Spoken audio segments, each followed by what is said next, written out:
7:04. Thank you, sir. Unbelievable. Okay, let's call a meeting to order. And earlier I had sent out copies of all the minutes to everybody.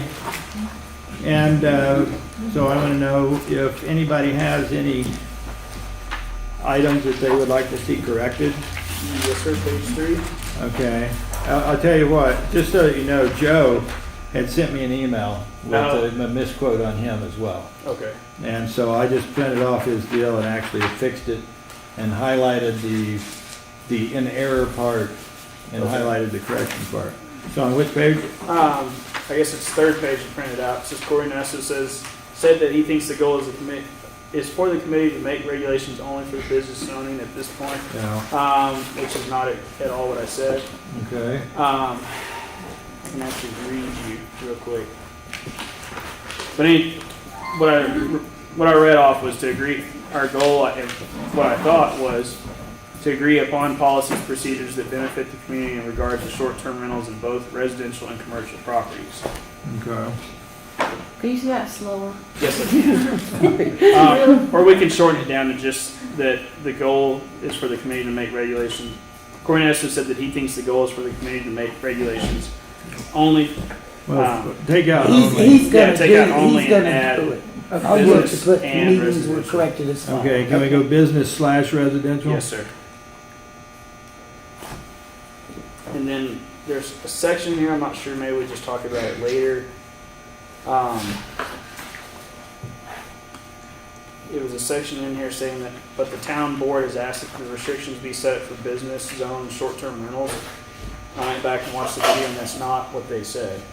Mayor Pinkston at 12 minutes 58 seconds on the video said they were looking for suggestions for rules in the business zoning and ways to apply for conditional changes in residential. Yeah, So it may be, maybe we don't need to correct it, but that's what's written in the minutes. But that's not what the town council stated when they formed this committee. it's not what Mayor the attorney Pinkston. said either. I suggest we talk about that after. Okay. I I think mean, it's a after we topic. clear the rest of the minutes that we talked But about? yeah, otherwise I think we were good. And like I said, I'm not sure if that's the place to change it or not. Okay. Anybody have any other comments? Then let me tell you what Joe had sent me today. He says, from last week's minutes meeting, please correct the following. Joe Grunewald said that from the emails and letters received during the public comment period, he learned that there are a lot of people in this town who rely on the income of short-term rentals for their needs.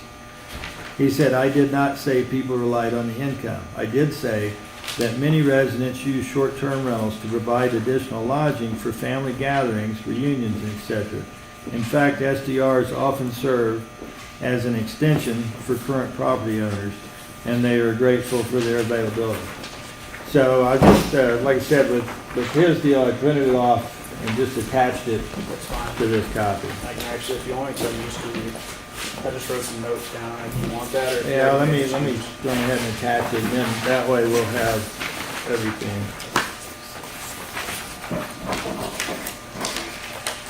Okay, so are there any other issues with the minutes?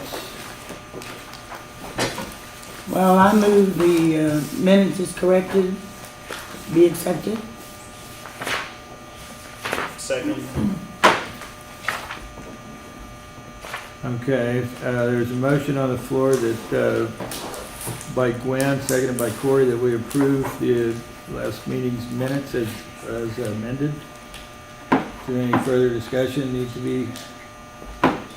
Okay, all in favor, please say aye. Aye. All opposed, please say aye. Nay, whatever you want to say. Okay, motion carried. So now, I want to make a comment about the minutes. And that is, to this point, we have been recording, we've virtually been transcripting. And I don't believe that that's necessary. I believe if anybody wants an actual transcript, it's going to be available online. So what I am, rather than to abuse the secretary by he said, she said, and all this, we're going to, I want the motions recorded verbatim, who made them, who seconded, what was the rule, and then just simply comment on, there was a discussion about this, there was a discussion about that. A discussion led to no action by the board, or led to the following motion. And be a lot more brief, because 12 pages, and that was typed, has got to be an awful lot of record keeping that's probably not necessary, especially in light of the fact that we're recording everything anyway. So you mean online on video for people who want details, it's not in the minutes? Yes, sir. So does anybody with this board have any problem with that? Okay. And so now, maybe I should hand out some things at this point.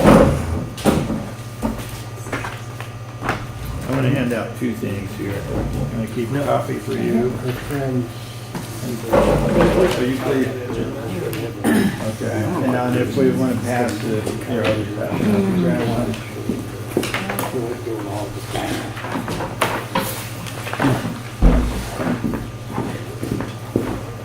Thank you very much.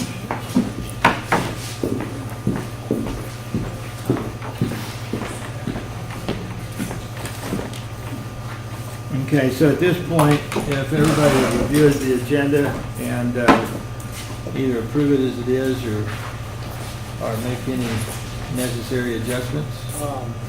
One thing we may want to have, I was looking back at previous videos, we never actually voted on a goal for this committee. We discussed it, but we never got anywhere at that first meeting. And in the second meeting, we started talking about these bullet items and everything. We never really nailed down our goal. I don't know if we need to, I mean, I assume we need to vote on what our actual goal is here. I think that would be fine. You might want to do that then as item A under work session and Yeah. move everything down. But I was looking back today and I couldn't remember if we had ever voted on it. I know there's some discussion about it on our first meeting, but there wasn't ever a vote taken. Okay. Okay, so we will add that as A and push everything else down the hill. So then, is there any other comments about the agenda as sent to you today? Can I ask a question? So are we, during the work session, are we going to talk about items 2 and 3, and then are we going to make motions and vote on them without any further public input? Okay. I understand there can be kind of a problem with that, but if it's like the parking thing, we voted on that, and it was all of a sudden like, oh, wow, there's some stuff we didn't think about. We are going to stick with the agenda tonight. Okay. And keep in mind that if you feel as though you did not get your just opportunity to make input, that after we're finished with this, it goes to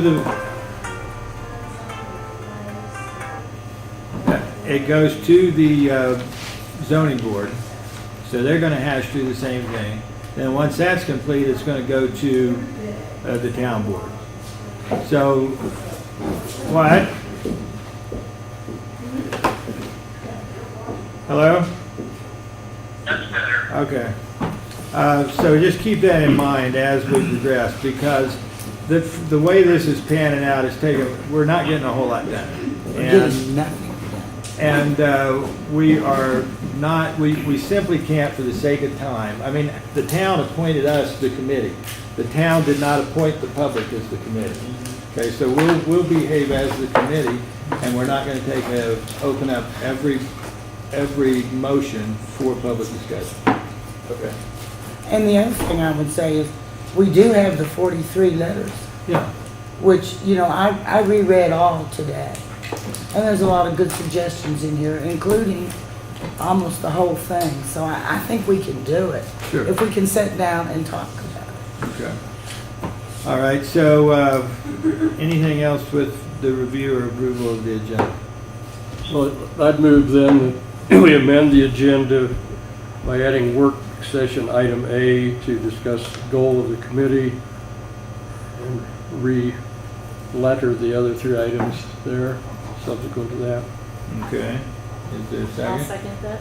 Okay, there was a motion by Pete, seconded by Joe, that we vote on mission of the committee as item A, or we discuss it as item A under the work session, which would then push everything, the other 3 items down to B, C, D. Okay, so is there any need for further discussion? Okay. Aye. All right, all in favor of Pete's motion, please say aye. Aye. All opposed? Okay, motion carries. So now, what we're gonna do, I just want to let everybody know that we want your input, we've asked for your input, we've gotten quite a bit of input. We're gonna stick very close to the agenda tonight. If you have something during a public comment section, then please take the opportunity to tell us. We will try to recognize you, but we're not going to be here all night. And then we will follow up again later on. But try to keep on point and help us to manage this a little better than the last one went. Okay, so I'm now going to open the floor to public comment. Boy, you're making it too easy on me. Okay, Eddie, go ahead. Pete and I had a discussion after the last meeting, and he had a couple copies of, one of them was Silverton's, I believe. Mhm. Has it been considered to take somebody that already has one, put together, and just go through it and say, okay, this fits us and this doesn't? When we get to the work session, I've printed off the entire Silverton Great. ordinances, The their problem is policies. you aren't giving us the opportunity to do our work. And so I when was the just time asking a is, question. when we get to the work session, I will pass that out. And my suggestion would simply be that we look upon it as a boilerplate, because, you know, it may not all be appropriate, maybe none of it, but the thing is, it's a good place for us to start. And I was actually quite impressed because they dealt with parking in like a very small paragraph, so ours didn't appear to go that smooth. So it's something that I was going to pass out to everybody when we get to the work session portion.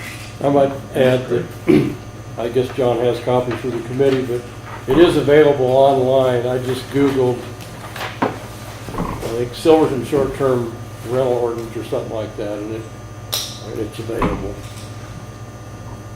Okay? So any other questions? Yes, Thomas? Good evening. I guess a comment I would make is, at the beginning of the last meeting, I was asking about some clarification if it was just referring to rentals in commercial zones or what the scope of the committee was.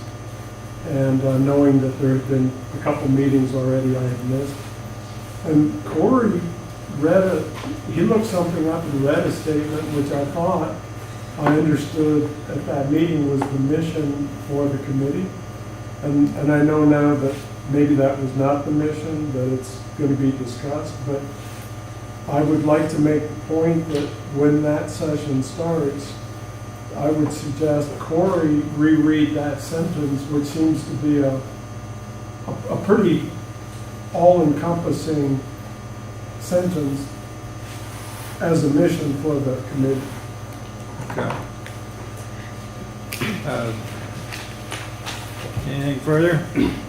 At any time, if anybody on this committee's got a comment or a follow-up they would like to do from a comment, I would certainly be glad to hear it. We will take that. Is there any, before we move to that, is there any other questions, any other comments from you folks out there? Yes, Thomas? My only other comment was just to reiterate my main comment that I made at the previous meeting, which is that it's clear why there's so many different things mentioned under each of the 5 bullets, because those are things that come up in these kinds of discussions. I would strongly encourage the group, as they look at each one, such as trash, such as a complaint process, to name 2 examples, and see where they're already addressed and how well they might already be addressed for everyone in Pitkin, and make a decision, do we need to do anything with, say, trash, for example, or is trash taken care of, and we need to merely cite the fact that it's already taken care of. I would just suggest that because I feel that there may be only a couple of things that need to be discussed because so many things are already covered. Okay. One thing that I've requested from us is that first off, when the zoning rules were written, the short-term rentals wasn't the thing. It wasn't the hot topic it is today. So I'm thinking that they need to be looked at, so we would just simply make a recommendation to the board to maybe revisit any of these existing ordinances that need to be with short-term rentals in mind. And I don't think that that's the focus of this committee, because our deal is to try to get a consensus, try to determine what is fair and what is popular regulation, or what is fair and proper regulation. So that's what I believe this committee is supposed to do. Okay? Thank you. Anybody want to say anything?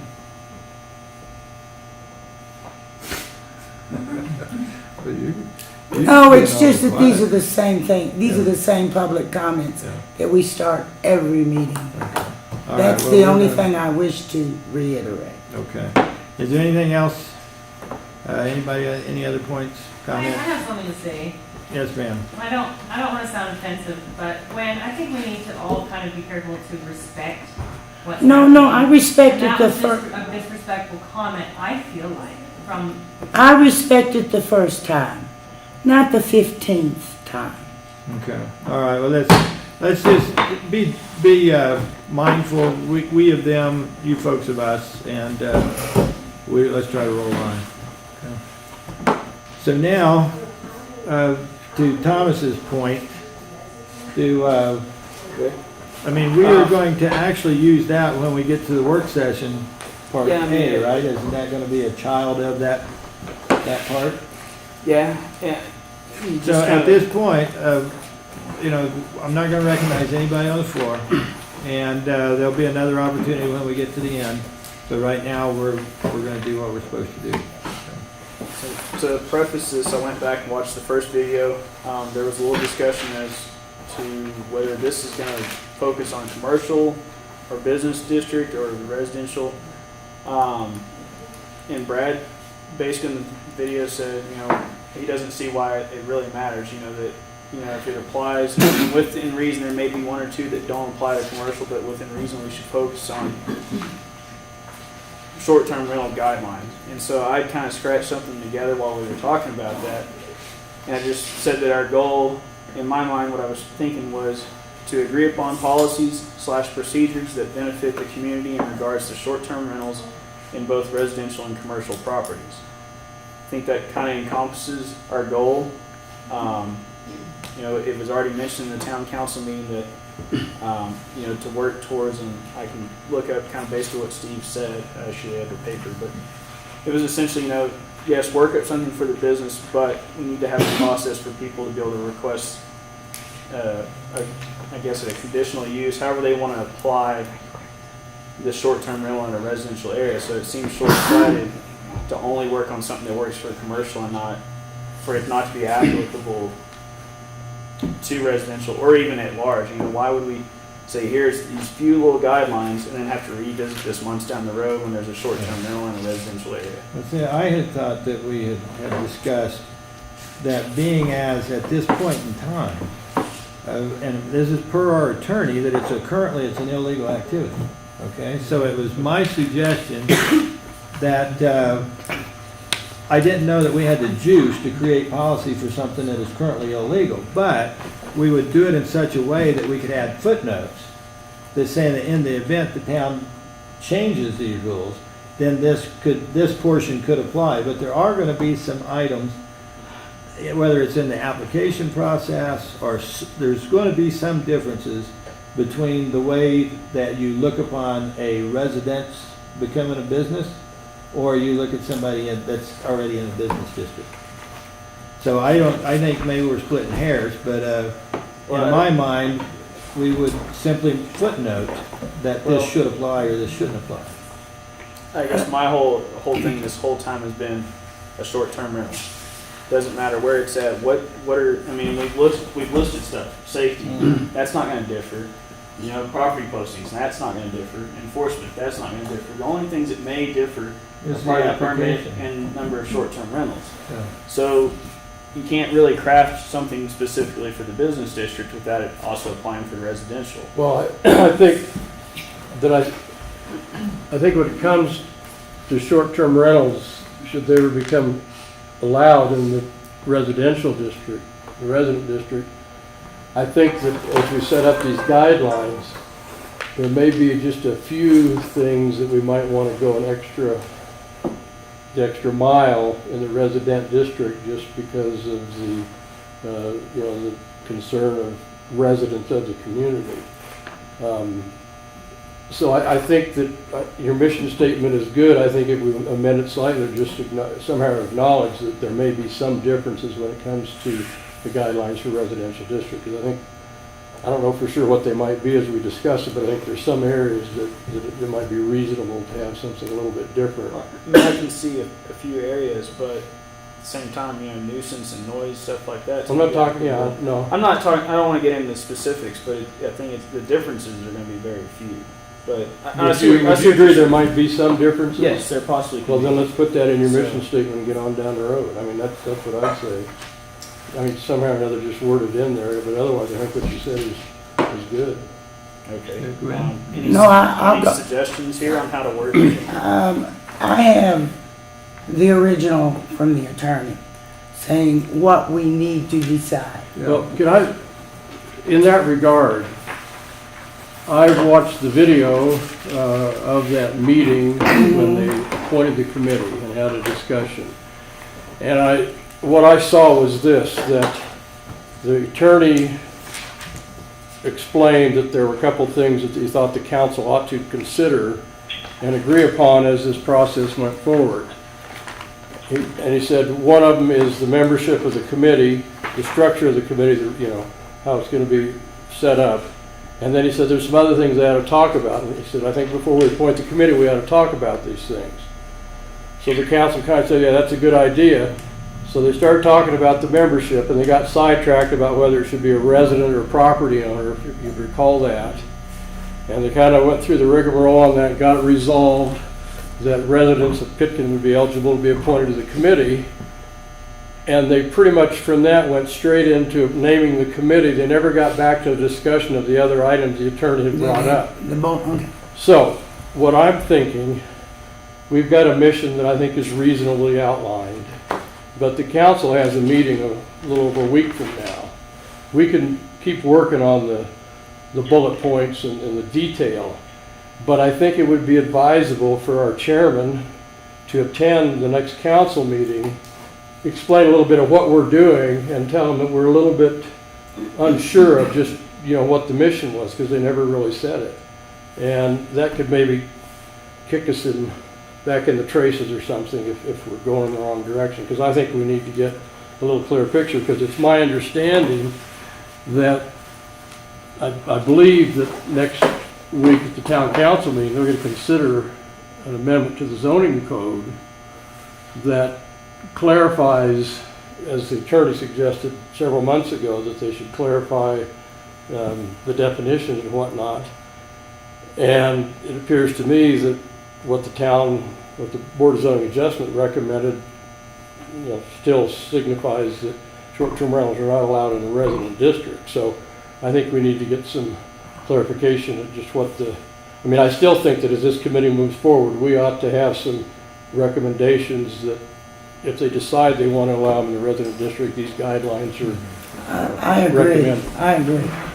But I think if I would like you to do that. I don't think the other committee agrees, but I think we ought to get straightened out a little bit by the town council, or straighten them out that we need to be straightened out. I kind of thought that they would give us some sense of direction at the end of the meeting, but, it's kind of like I what mean, I said on the our attorney first had meeting. some good ideas and everything, but the town council never, said that. Well, do you want to massage your terminology Yeah, there? so I'm just trying to figure out. I mean, I kind of purposely left it kind of broad or not supposed so specific. Can you read it again, please? To agree upon policies and procedures that benefit the community in regards to short-term rentals in both residential and commercial properties. Comma, recognizing that there may be some additional criteria suggested for short-term rentals in the resident district.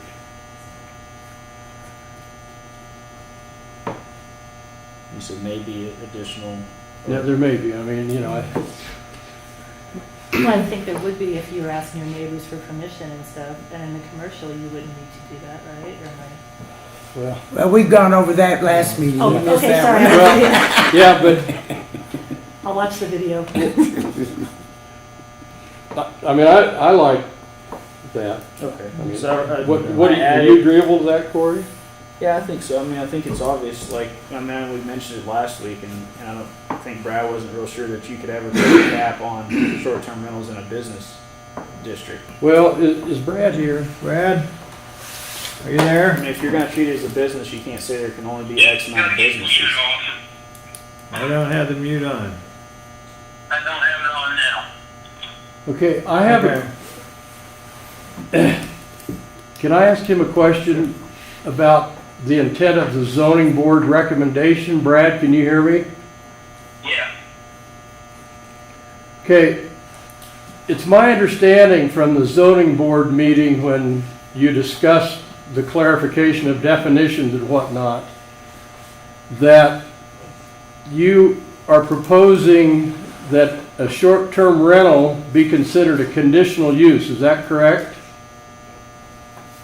Well, yes, that last zoning board meeting, the only thing we did was we made some definitions to help clarify what a short-term rental was. We added some definitions, and, but, you know, the interpretation of the zoning as it stands is that if you want to do this in residential, you need a conditional use permit.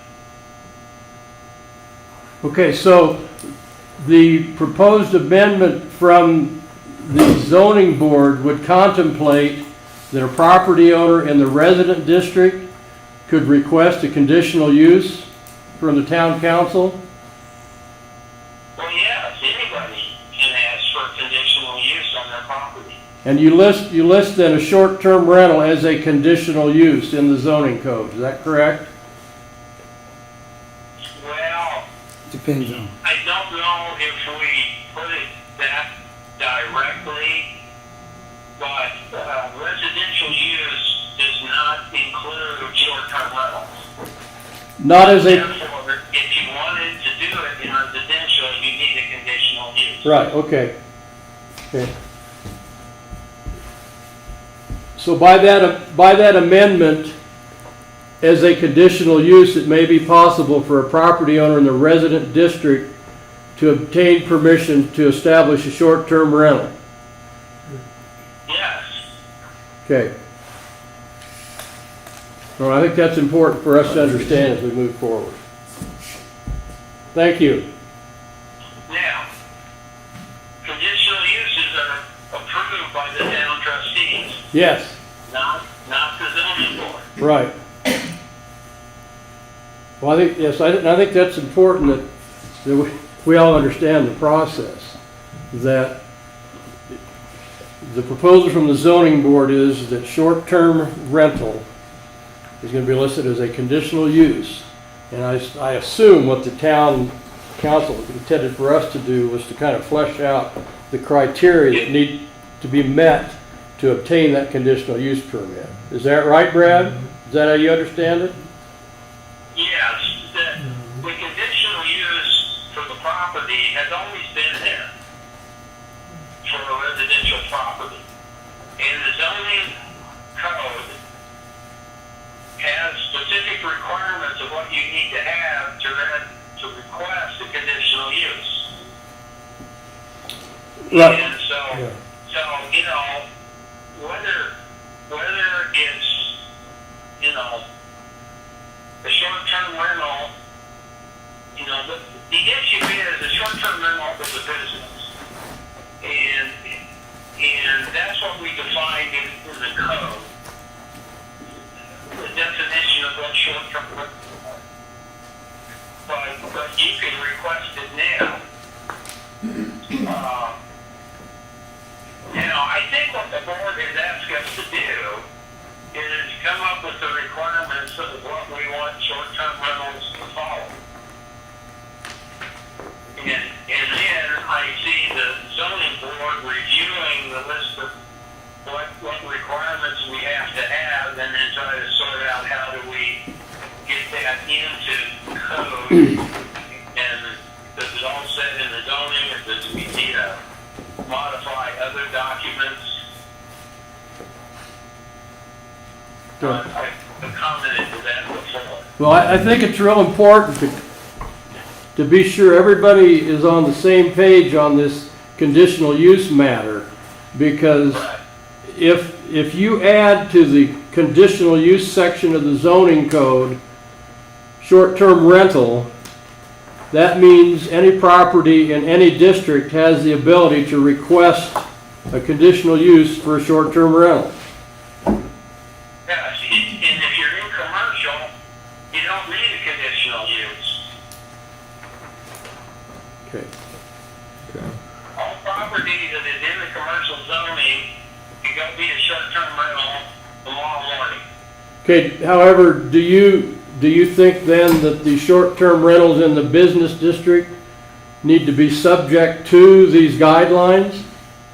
Yes, I do. And do you foresee those guidelines being put into the zoning code, or is a separate town regulation, such as a license? Well, I don't know exactly where we're going to put it. Okay, well, Aspects what we come up with that are applicable to zoning will probably be added to the zoning code. Things that need to be added to nuisance will get added to nuisance.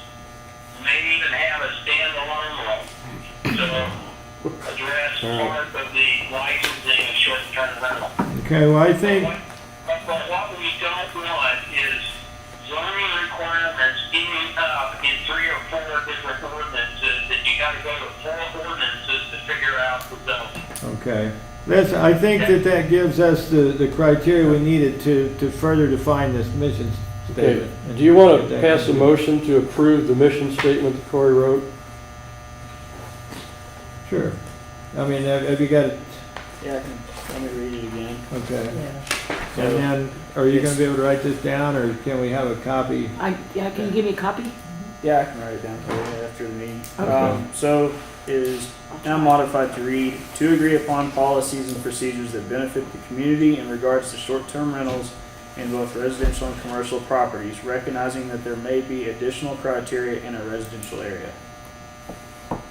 I make a motion that we Accept it as written. adopt this mission statement as written. Okay, there's a motion by Gwen to adopt the mission statement. Is there a second? Sure, I'll second. Seconded by Joe. Is there any need for further discussion?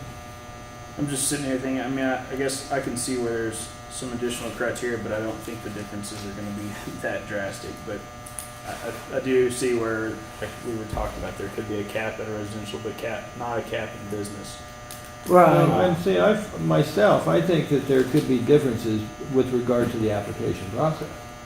Because I think the criteria may be a little different for those in residential than for Well, those that are. probably getting into the details. I know probably what I'm will- saying, I don't want to go that way, but I was wanting to satisfy your deal, your question, that I believe there's going to be not a tremendous amount, but a fair amount of differences that need to be allocated for. Okay, so are you good or not good? Yeah, we can move on.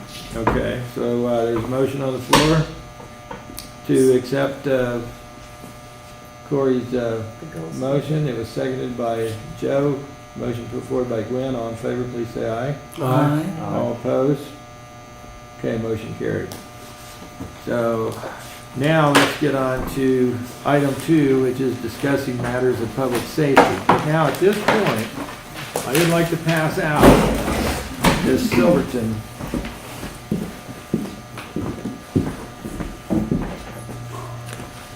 I guess you can have one. You want to keep one for the record?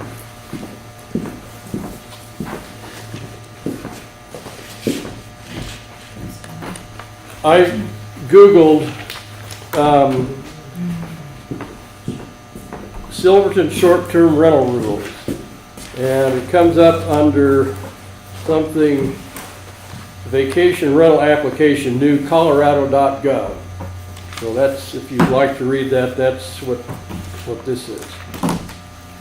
Okay, now I went through this just to see what was in here with regard to matters of public safety.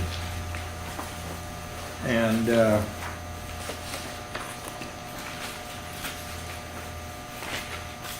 That's the fourth page from the back.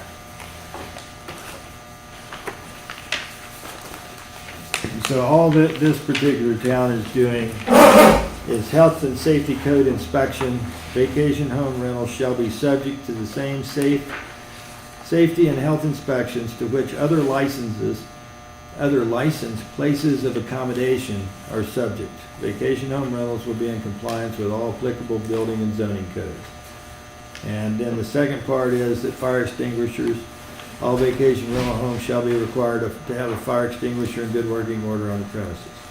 And the location shall be shown and described in a site plan. So that is what they got. Does anybody have any specifics that you want to talk about?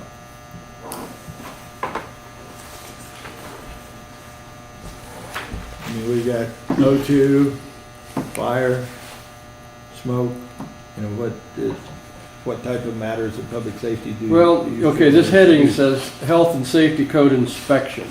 Yes, sir. Now, I don't know, does that imply that there shall be an inspection as part of the permitting process to determine that it complies with all applicable building and zoning codes? Or is that just a statement that, I mean, I guess that's my question. Well, I would say in their case, that it appears that it would actually be an inspection, but that doesn't mean that it needs to be so in our case. It's Well- what we're tasked with coming up with. Didn't we actually talk about having a fire marshal? So We did. we actually have, we seem to have an inspection process we're considering. We need to, I tried to get a hold of the fire marshal in Gunnison today, but I was not able to talk to him. Yeah. I do know that he's the Gunnison County Fire Marshal, and I don't see if we requested him to come do an inspection, I don't know if he can tell us no or not. Do you know, Rand? I don't think your he can, town? I wouldn't think so, because we're in the fire district. yeah. But he doesn't have the power to come and do it without the landowner requesting it. But if it's part of the process, permit process, they're gonna have to request it. All right. Anything up here? Pete?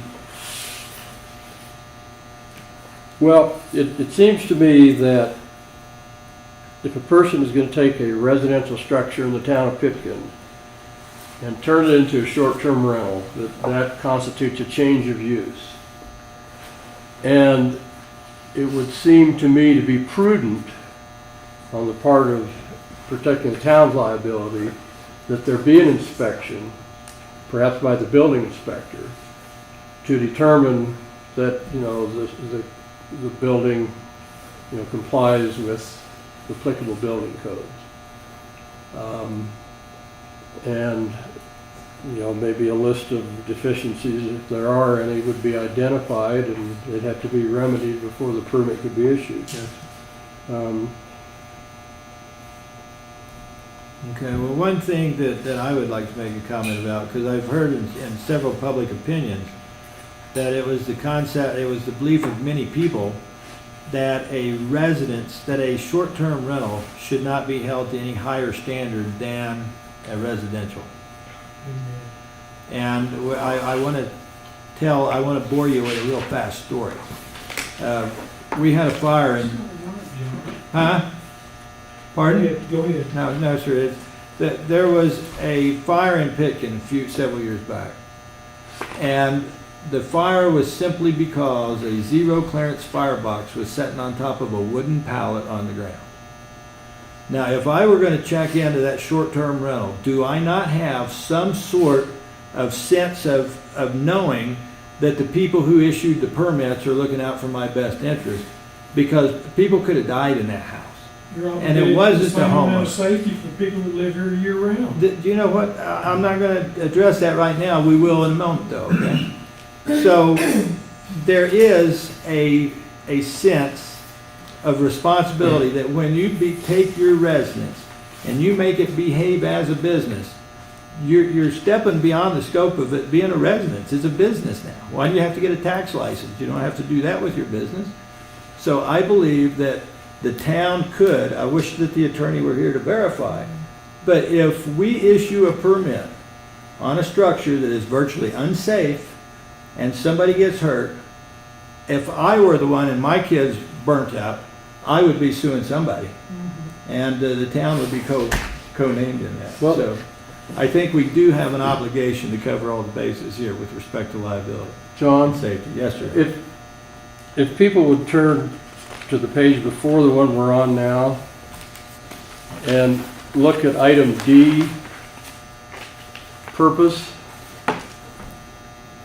You see that, where it says the purpose of this section is? Yes, sir. Yeah. Would you mind if I read that? Please go ahead.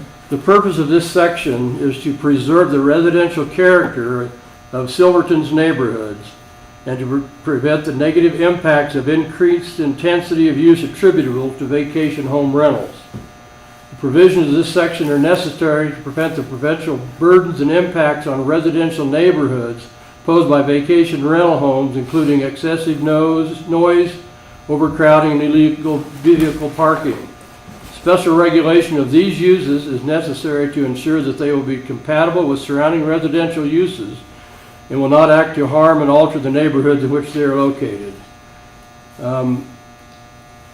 I happen to strongly believe that that very well puts forth the reason for having some reasonable regulations, just simply because of the potential impact that this change in use may have on the community and the residential areas.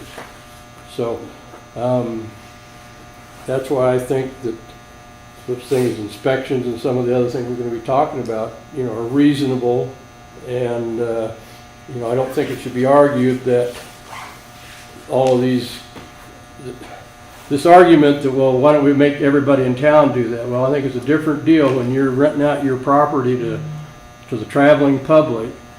You know, they have to come here with the expectation that, you know, they're checking into a condo the same as they're going to Crested Butte or Red Lodge, Montana, or wherever. They're not thinking that they need to be worried about whether or not the stove's sitting on a pallet. They're assuming that it, you know, so I think that, you know, we have an obligation to the traveling public that may come through Pitkin to be sure that they're in a safe environment.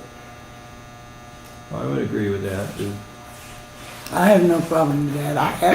I have a fire alarm and a smoke detector, and I belong to the fire department, you know, and fire up here is a very dangerous thing. The thing that, and I mentioned this at the last meeting, and I encourage people to go to that stradvocacy.org and find an article in there in the Denver Post this last winter, I think it was. And the article, the gist of it is that, you know, there's a groundswell or a tidal wave, whatever you want to call it, of conversion of the traveling public looking for short-term rentals rather than motels and lodges and whatnot. That it just says that, you know, that the economy is improving and people prefer that option. And this is a phenomenon that has been, you know, affecting this country, all across the country, for the last several years. And numerous communities and numerous states have gone through exactly what's going on here in Pitkin right now. They've struggled with how to address them. But in fact, there's just unending list of towns that have established guidelines such as what Silverton's done. And they have placed additional requirements on these residential units that are going to become short-term rentals because they are a change of use and they're being held to a little bit higher standard. And I don't think that's inappropriate. I think it's important, you know, to the community. I just saw today that over, I think it was in Boulder or someplace on the Front Range, a little 2-year-old kid died in a motel fire. It was a short-term rental. Okay, or maybe it was a long-term rental, but I mean, you know, it was probably a rundown motel, but the mother of that child, I'm sure, assumed that she was in a safe environment, and something happened and the kid was lost. And the last thing we want to do is have that happen in Pitkin. So, Well, with that in mind, what are we wanting to talk about considering to implement? Because, you know, we are approaching the detail section of this. well, I think as far as health and safety inspection, I think it's a simple matter of deciding if we want to recommend that there be an inspection of the unit being considered for a permit, to determine its compliance with the town's codes. Well, I think if I'm gonna sit on this committee and condone this, I want that. I mean, I don't feel comfortable saying, yeah, it's okay if we don't at least have some inspections and, don't you guys think, or? Well, I think that for sure that we need to get the fire marshal involved, That's okay. because if a septic system is such that it can deal with a dozen people, but yet the fire marshal's fire code capacity dictates that, 8 people can safely be here, then I think we need both, and then it needs to be determined by the lowest common, the lowest number for both of them, as to determine what the occupancy of that actually is. I'm gonna disagree with you. That, process right now is you get a septic design for the house, correct? So if I'm building a 4-bedroom house, I get a septic design to handle 8 people. So that house is permitted, house goes up, there's 4 bedrooms, sleeps 8 people. Why would a fire marshal be able to come in and tell me, no, you can only have 6 people here? If everything was done according to permit, why would you not be able to sleep? If you have 4 bedrooms, why would you not be able to sleep 8 people? See, I think that again, we're butting heads over what is the difference between operating a business and what is the difference in living in your Private own home. home. I agree. If that, on the occupancy, I disagree. I think that, if we're gonna set occupancy, it needs to be by. Well, statute we, of the house. okay, but wait a minute, Corey, we're not talking about occupancy right now. We're That's talking just what I about, brought up though. well, okay, I'm not talking about occupancy. I'm talking about determining that the structure is in a reasonable condition in relationship to current code to be occupied by other than the owner, who is aware of what they've got. And what I'm saying is that converting a unit to a short-term rental is arguably a change of use. And I think that justifiably triggers the requirement that the building be inspected. Now, whether it's the fire marshal or the I think we need to make that determination. I think that, in my opinion, probably just having the building inspector look at it would be sufficient. We're going to address occupancy perhaps in a different manner. But if the inspector looks at it and sees that things look like to be in reasonably good condition as it relates to our building codes, fine. I don't think we need to have much more than that. Okay, so at this point then, egress is not a major concern. It's not a concern. If you got, Well, I think that the building code requires that there be adequate egress. Yeah, I'm not sure what it says, unfortunately, but. Well, it's well, uniform code provide that you gotta have egress from, sleeping areas. And, so, I think that, you look at it, inspect it, and if it meets the code, it does. If it doesn't, it doesn't. It's as simple as that. And I'm arguing that it's because it's a change in use. It's being put to a different use. And it is a commercial purpose. Well, we also talk, Come in here. yes, Okay. Depending upon the use of the property, may involve different construction techniques. And I'm more familiar with the electrical. And the issue with residential is a family owns that, or someone is very familiar with the house and knows all the egress routes, has probably thought them out and has practiced them a little bit. And because the owner is familiar with the house, or the long-term renter is familiar, in the electrical system, there isn't the constraint of slowing down how fast the fire can spread if it does catch on fire. The techniques used in the wiring are such to save costs. Now, if it is deemed a commercial structure, and then things have to be in conduit, and it's all the intention of slowing down how fast the fire would spread to give people more time to get out of the structure. And there's different requirements for different, loading sizes. As far as the number of people in a home. or in a building. Okay. For example, the wiring in the building you're in costs a lot more to do the community center than it would a residential home that size. So, I think we need to kind of come to a medium ground on this. I mean, you can't force these homes to go back and come up to commercial code. No, that's why I think if they were inspected, perhaps that should be specified to the residential building code criteria. Right. You know, inspecting for compliance with that. I wouldn't think that you'd expect somebody to retrofit their thing into conduit and all that. So I'm just asking for clarification. He's saying that if an inspector goes in and says this doesn't meet current building code, they'd have to bring it up to building code to rent their house? To rent it So a out. house that's grandfathered in by the current zoning code, if they change something right now, you'd have to go in and bring it up to code. But saying, what if the zoning code changed and say, okay, for this situation, you have to run your electrical and conduit in a residential structure.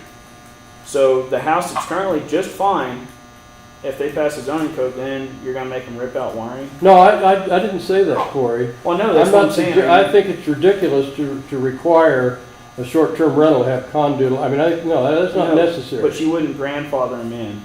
If they don't meet the current zoning code and it's already grandfathered. Sorry, Brad. But I might go to a great extent to make sure everyone knows how to get out of the house. Well, I think Yeah. that can be part of a property postings that you Corey, have. okay, what I'm saying is, we've got a house over here, okay? Mhm. The owner wants to turn it into a short-term rental, okay? Part of the process is get the building inspector to come in and look at it, because it's a change of use, and ascertain that it complies with the existing building code, okay? If it doesn't, then whatever those deficiencies are will be identified, and the owner has the opportunity to correct them or not get the permit. I don't think Just thinking of another example. You know, I'm sure the snow load rating, what right now Johnson County is 100 pounds per square foot. You know, 40 years ago, was it that? Probably not, because there's a lot of structures that are not. Well, then designed. maybe that's, I mean, you know, that's the point. Do you want the snow caving in on a bunch of kids in the winter? I mean, But what's it matter if somebody's living there, or if they're paying to live there, or if well, they're not paying to live if there? I'm living in my house, I'm taking my risk. I know what my house is capable of doing, and it's grandfathered in because it's been there. But if you're changing the use to rent it out to the public, that's a You think different, it's gotta be held to a different. every code current right now, is what you're saying? I would argue that once you change the use, there is no such thing as grandfather. I'm gonna disagree, because I don't see how you can require somebody that, if they wanna rent their house out a couple of times a month, you gotta meet all current building codes. Because some of the houses in Well- Picton, if that was the case, they might as well tear them down. That's kind of like the one with the fireplace issue. So, Yeah, but the thing is that But you, That if you wouldn't want to children put an stay in my unsuspecting house, person in that house. Right, if I invite someone into my home, that's one thing, but if I'm taking my grandchildren and I'm paying for a rental home, I expect it to be safe and up to the fire and safety codes. so I guess I'm just curious, so what if the house was done with, say, aluminum wiring? Are you gonna make them rip it all out? Or what if the house wasn't designed for the, If there were aluminum wiring, it would be all ripped out. we would have already had a fire call at that point. well, I'm just saying, I mean, there's so many situations where it's completely fine, the house has been there 60 years, but all of a sudden now, you know, because somebody wants to rent their house, you're gonna say, oh no, you gotta tear the roof off, you gotta tear the electrical out, you gotta do this, you gotta do that. And this is what I was trying to talk about a couple weeks ago. If you make this too difficult, people are gonna say, forget it, I'm just gonna rent my house out. That's what And they're nobody doing knows. right now. I know. So, And so You know, I if think you wanna that this regulate it, make it underground- reasonable. this terminology I've heard about driving them underground.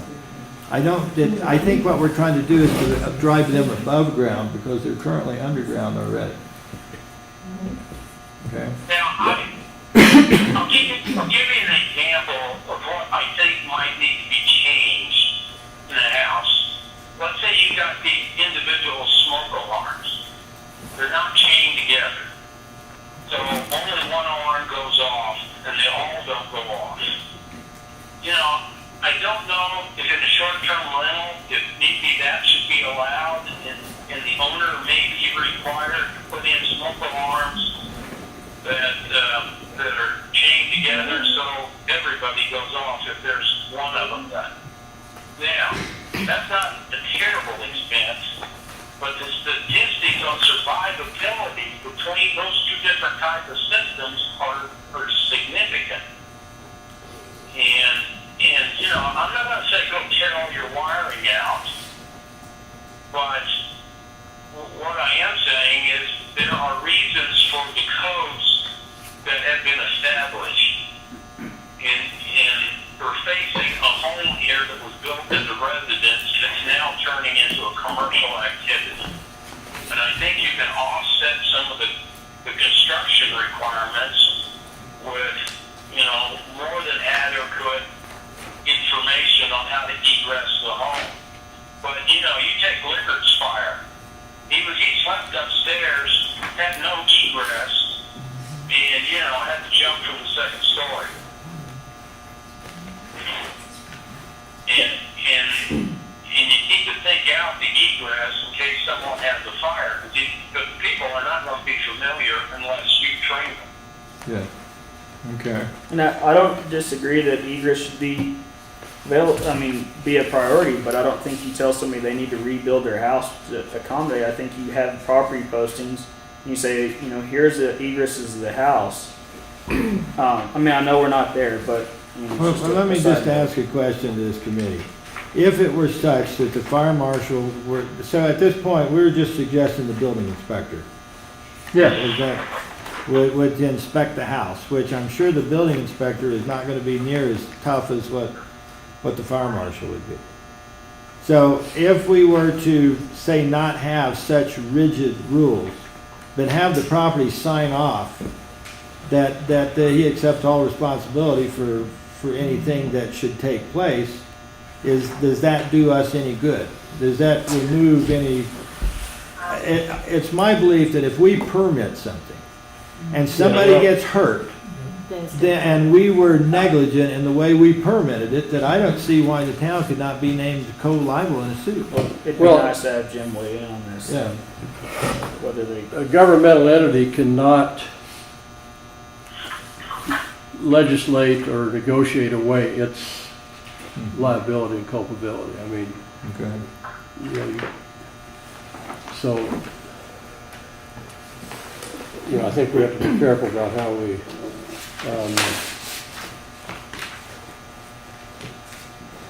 Well, what about, could the fire marshal, would it be appropriate maybe if he came to one of these meetings? I You tried to could get ask a him hold of him some today. questions. I was kind of hoping Yeah. that we might get a few minutes, but I wasn't able to do it. But I mean, maybe in the future, I mean, I'd be curious to hear his input on some of these safety issues too.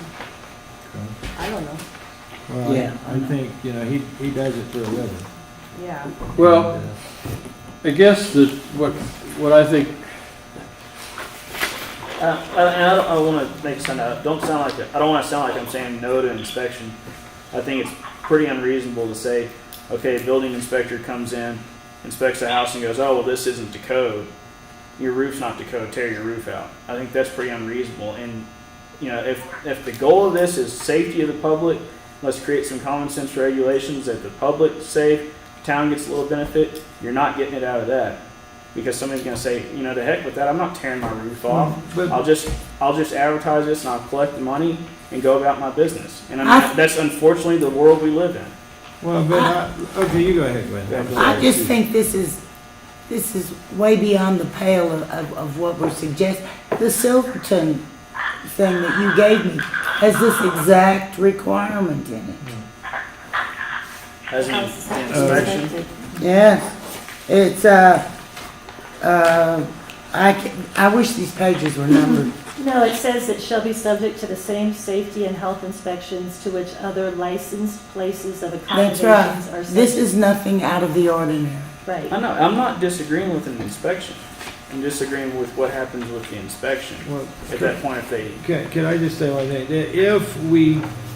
If this committee so writes that it has to undergo certain inspections for whatever the reason, and then it flies to the zoning board, it flies to the board, the simple matter is that if you don't match the criteria, you don't get to rent your house out.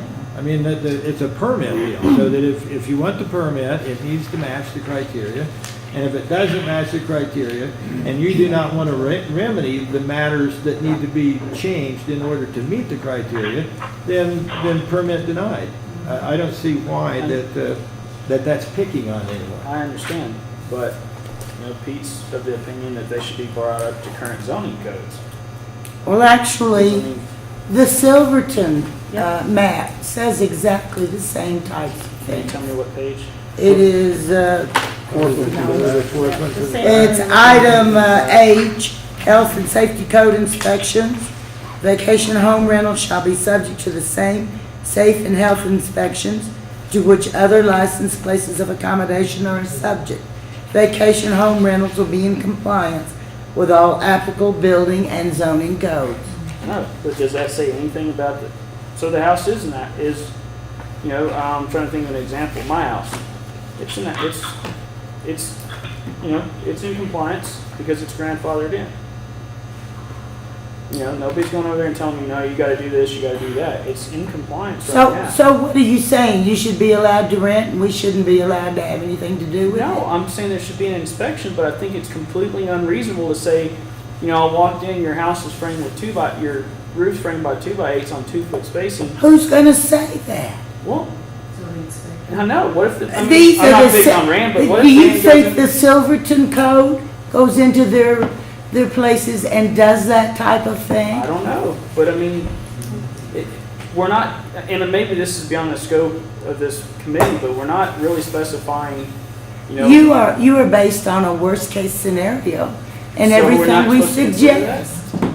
I mean, I don't understand. We're not supposed to consider a worst case scenario? We're talking about egress and fires. I don't believe we should make policy on worst case scenarios only. Well, but egress, you can see egress. It's not something hiding behind sheetrock, Mhm. okay? It's not something hiding behind insulation. So I think that they need to be reasonable, but I think that egress is Oh. definitely a concern. I'm But not- that's not, like I not say, that's disagreeing not with you. hiding. That's something out in the Yeah, open. I'm not So disagreeing with you. if we instruct the inspection as to look for this, and this, without requiring that they start jerking sheetrock off the wall or boards off Well, the wall. that's what I'm asking for is, to say that it needs to be brought up to all applicable building codes. There's a lot of houses in town that don't meet the current zoning or building codes, and I think we can all agree on that. Well, then maybe those houses aren't gonna be allowed to rent out to children and families. Yeah, if it's, I just believe that we have a responsibility to anyone who chooses to pay to sleep in Pittsburgh, especially if we're gonna be the permitting If body. you're gonna say you're gonna have an inspection, I think go in and verify that there's a fire extinguisher, that there's fire alarms, there's CO2 monitors. That's reasonable. But if you go so far as to say, okay, well, Rand, you need to get up in the attic and check how this roof's built, I think that's a little absurd. And I don't know if anybody's suggesting. I don't know that we even went that far, did we? No, no one but Well, Brett Corey. let's ask, can we ask Rand a question? Sure. When somebody makes an addition to their residence, that addition has to come in compliance with the current codes. You do not require the existing structure to be totally brought up to the new. No. So, is there a way to word this so that the inspection, I'll just try to come up with, we need to have, I think it has to be inspected one way or the other. I think it's irresponsible not to have the building looked at with somebody with I don't think knowledge. anybody's disagreeing with that. It's just So- the extent of it being inspected. Well, actually, we are making recommendations. Anything we say is not what's gonna be Well, but written we ought to into try the to say it. laws. Well, But Pete, I don't- To go on with what you said, and I'll go with Corey, they're not a house in Pitkin that's made and built older than 10 years that would make code. They've changed electrical code so much lately, there's not a house that would make it. That's what I'm saying. Unless you mean, want it to be completely my house isn't unreasonable, legal I think anymore current because- zoning code. The new code says you have to have flash guards on all your breakers unless they're GFIs. And I think, you And know, your bathroom has to be on its own circuit now. It used to be able to be on one as long as it was GFI. I think inspection's applicable, and maybe we don't get into the scope of the inspection. Maybe our recommendation to the zoning board is, you know, part of this is an inspection of the house for Suitable for safety. tourists. And they define what, you know, what they want Rand to go check. Do they want him crawling around in an attic, or do they want him going and saying, yep, smoke detectors, yes, they work. Yes, they're put in this, you know, whether they're chained together, whether they're just battery operated ones. I think That it's more can the be fire the zoning marshal board, that I needs think. to inspect it than the inspector, because he's gonna check all egress, all smoke detectors. There's no way you could wire half these houses with wired together smoke detectors, because they're open beam ceiling. You'd have to tear the roof off. I mean, I think that we do it within reason, but I still think that somebody at least needs to do something a little more than a casual walkthrough, so that if there's a glaring safety issue staring back at them, they acknowledge it and recommend that it I be agree. fixed. And, you know, like your example, a wood stove sitting on a pallet, yeah, that should catch somebody's eye. Yeah. Well, but that was under the house, nobody would have seen that. Yeah, I don't think you want people getting into the guts of the house. I mean, I don't think. I don't know think what- we I don't know even that- suggested that. I don't know to what extent we make a recommendation on inspection. Do we just say fire inspection?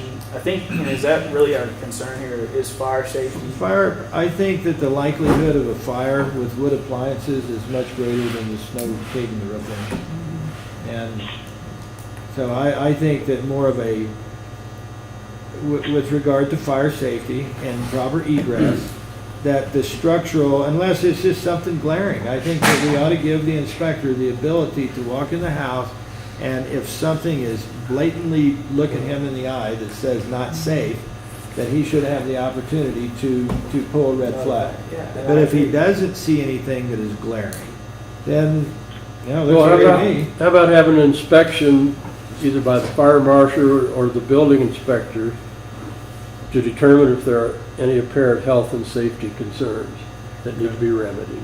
I think that's reasonable, and at this time, I don't know that we need to define much more. Like you said, it's gonna go to the zoning board and town council, and maybe they put the exact, you know, we want this inspected, and this inspected. But I think that's a pretty reasonable, you know, an inspection for health and safety. I think that's a reasonable requirement. But does that sound like the basis of the motion? Pete, can you read it again? Okay, I will make a motion that under the safety category, that item A read, health and safety code inspection. All short-term rentals shall be inspected by the building Appointed. inspector / fire marshal to be determined, okay? Yeah, to be determined, yeah. To determine if there are any apparent health and safety concerns that should be remedied.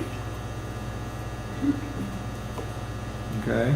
Did you get all that? Because I'm going to call on you here real quick. What do you mean real quick? To read it back to me.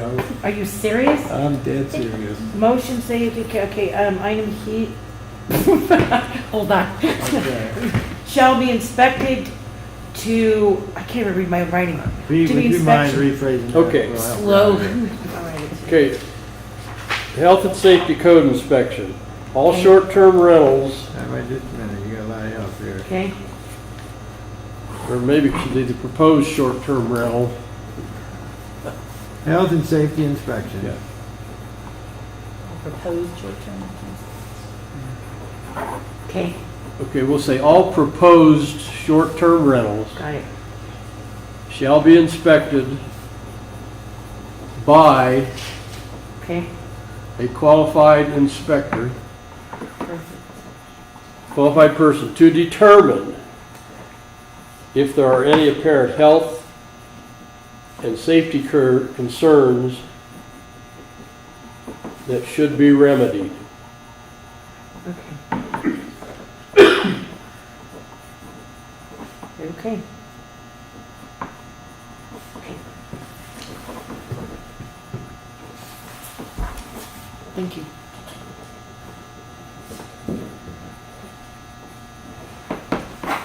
Okay, there is a motion on the floor from Pete that there should be a health and safety inspection for all proposed short-term rentals, and it shall be inspected by a qualified person to determine if there are any health and safety concerns that should be remedied.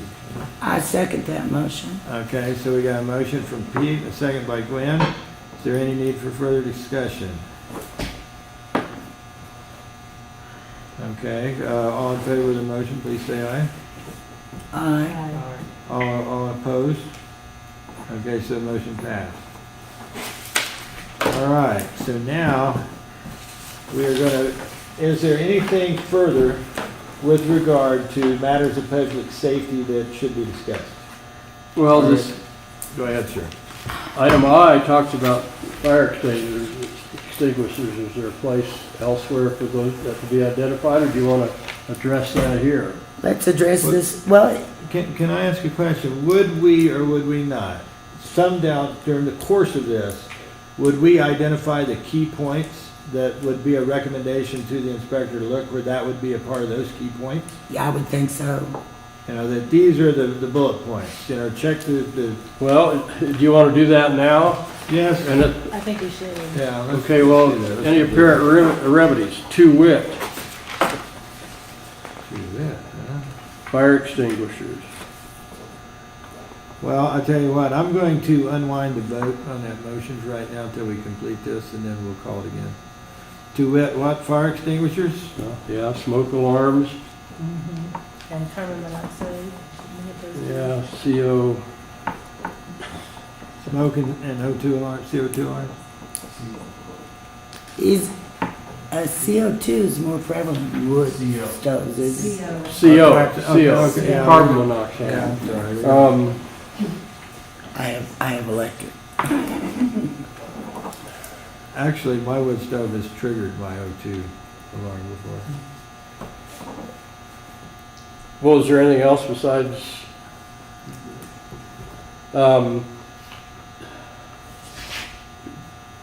okay, we're listing things we would like the inspector to look at. Yes. sir. Okay, What about the egress or whatever? well, how about general condition of electrical components? I mean, you know, at least see if there's, you know, a faulty breaker or, you know, I mean, you know, just kind of look around, see if there's wires dangling or whatever. I mean, you know, just, Can I ask, do we really need to spell it out? I mean, well, you just said earlier that we maybe ought to identify what I mean, we're talking if you're about. gonna, if somebody's walking through and sees a light bulb hanging out of the ceiling, it's probably pretty apparent. I don't know that you can spell out.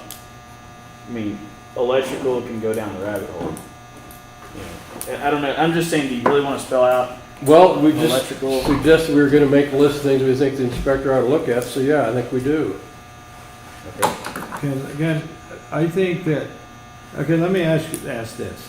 I do not think that an electrical inspector should be placed in a position, or an inspector, where they say, well, you need to remove those boards there, and let me check this out, yeah. But if you were to climb under my house, I mean, I got a log house, all the wiring is under the floor. I mean, is that an issue to go look to see What if if there's we any black say- marks on the? What if on we the say floor? a visual inspection of The electric. the safety of the house for residents? Just say visually look and see if this is, I mean, what else? Okay, so you would suggest we go along with the fire extinguisher, smoke alarm, And the CO, and then a visual, And visual inspection to see if any potential problem that may exist for what are they, lodger. I mean, I think a visual, but I don't know. I see what you're saying, Pete. I mean, if there's something apparent, you walk in the house and go, well, gee, that whole outlet shouldn't be hanging out of the wall. right? I mean, I think that's, Well, that's what I'm talking about. I But- mean, you know, again, the guy that whistles into town from St. Louis, and he booked this thing over the internet or whatever, you know, he has a reasonable expectation that he's, you know, has rented or made arrangements to stay for some period of time in a place that he assumes has no threat to his health or safety. And I think we should be sure that before a unit is permitted to do that the town takes a look at it to be sure they're satisfied that, reasonably that it appears to be a fit condition to be rented out, because quite frankly, we know there are units in this town that probably really aren't fit to be rented as a traveling public. Well, now, so did I reach a point of concern with you at the point of them being able to crawl under going to the Well, crawl I'm just space? trying to figure out at what point do you say, okay, enough's enough? Well, I say I mean, at the not- I point you didn't- I say want it to enough sound is like that, enough but- is when you feel like you've done a good job to protect the public and you don't have to Well, disassemble for example, somebody's house to. If Rand goes and looks at a house in town, first of all, he's probably pretty familiar with it already. And he's gonna know if it was built in 1930, it's a piece of crap, or if it was built in 1950 and it's fairly been taken care of and it looks okay and he doesn't have any concerns. That's what we want is, Yeah. but if he sees, a dangling socket or whatever, it ought to be addressed. Well, I can go back to my house that, when I did my remodel, I had the whole house rewired. And after seeing the condition of my wiring under my house, if I would have known that, I would have not gone to sleep till I got my house rewired. Because instead of junction boxes, wires were stripped off and wrapped around, and it was an actual T with a rapid tape around. There was black burnt wood. And so, believe me, after I corrected that, it was much, much better sleeping. Because it was not in that condition. If you would have come to look at my house, looking back now, I would be disappointed if I wasn't flagged over that. Because there was burnt wood, and I can show you the floor joists. Okay? So I think that if there is a visual glaring concern, and I'm not suggesting we pull metal or wood off the walls, but if it's a place that's more difficult to get in than going under my crawl space, what is wrong with having that at least looked at to see if it's a glaring Just a concern? visual inspection? Yes, sir. So, But I think to get to Gwen's deal, we could shorten all this back up and just to say that he has the authority to give a visual safety check. But this check should also include the acknowledgement of smoke alarms, O2 Yeah. detectors and. That's what I was saying, is I think if you just, and not that we're wanting to leave it broad, but say, visual inspection, and if the zoning board determines, okay, well, we want the inspector to do a visual inspection of, outlets and this, maybe that's up to them, not really up to us to write down every line item. Sure, in the yeah, inspection and I'm not report. suggesting we So do it. I All think I'm a basic suggesting. visual inspection is reasonable. Okay. So what would we think about, well, I'm just gonna do this, then you guys, because I want to extract that last motion and just modify it.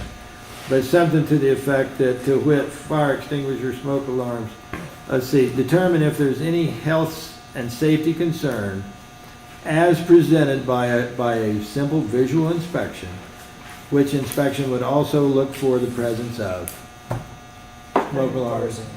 Okay, I mean, you cool with that? yeah, So I can't make a motion, so somebody else needs to do it. somebody can make a motion to amend the motion. Well, we already, Now you can. Why don't we just use the motion we have and put to wit at the bottom of it? Well, And fire well, we alarms. can make a motion and to visual- amend that prior motion. well, we can do all kinds of motions. Well, see. let's do that. Let's be Robert's Rule of Order. Have a motion to amend the prior motion. Okay, To There's a add. Read, to add, okay.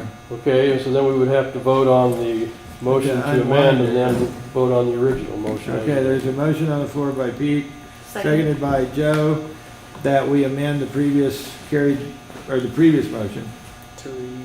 to read that health and safety inspection for all proposed SDRs shall be inspected by a qualified person to determine if any health and safety concerns are visible by a simple, are Are presented, are identified identified. By visual inspection. by a visual inspection that shall include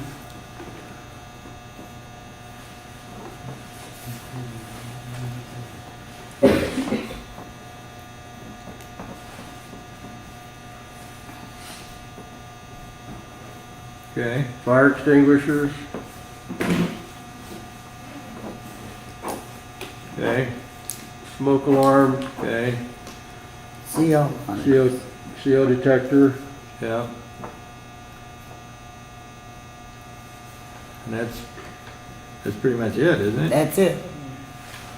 Okay, so health and safety inspection for all proposed SDRs shall be inspected by a qualified person to determine if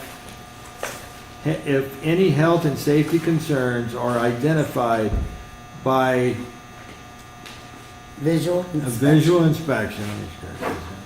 Visual inspection that should also include presence of. You okay with that? Yeah. I kind of did a little liberty there. Should also include presence of fire extinguisher, smoke alarm, fire extinguisher, smoke alarm, CO detector. CO detector, The end. the end, period. How's that? I second it. Okay. So that was your motion, right? That I took a Well- little liberty with? what you just read was my motion To amend. to amend the original motion, and I think Joe, somebody seconded it, yeah. I did. Now we vote.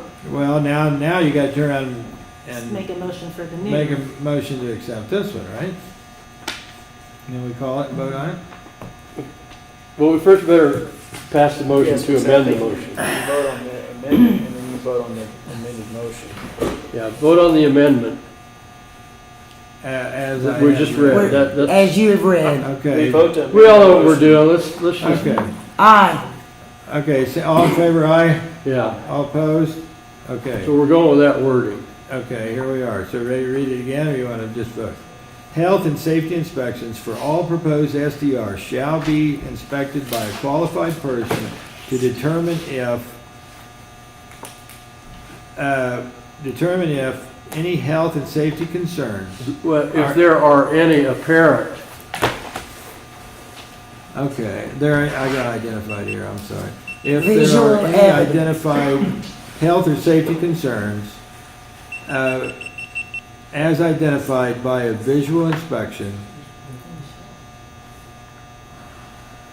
okay, and shall include presence of a fire extinguisher, smoke detector, and O2 alarm.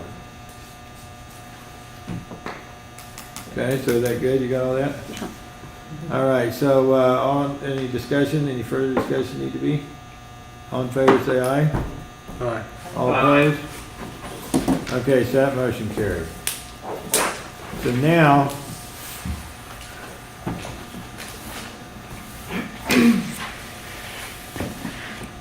property postings. well, wait a minute, we didn't talk about occupancy, we had that listed under safety. Oh, he's going on his agenda. Okay. Oh, Well, I thought that, okay, go ahead. Well, I Yeah, mean, do we want, is occupancy was identified in that outline as a matter of public safety, do we want to address it? Let me ask, could we table that aspect of it until I can talk with the fire marshal? Well- Because he is the one that would determine that based upon square footage. not necessarily, Why not? because if there's gonna be, like for instance, your sewer inspector gives you occupancy rate of the sewer system of the residence. Well, what, And the fire marshal gives you a different occupancy rate.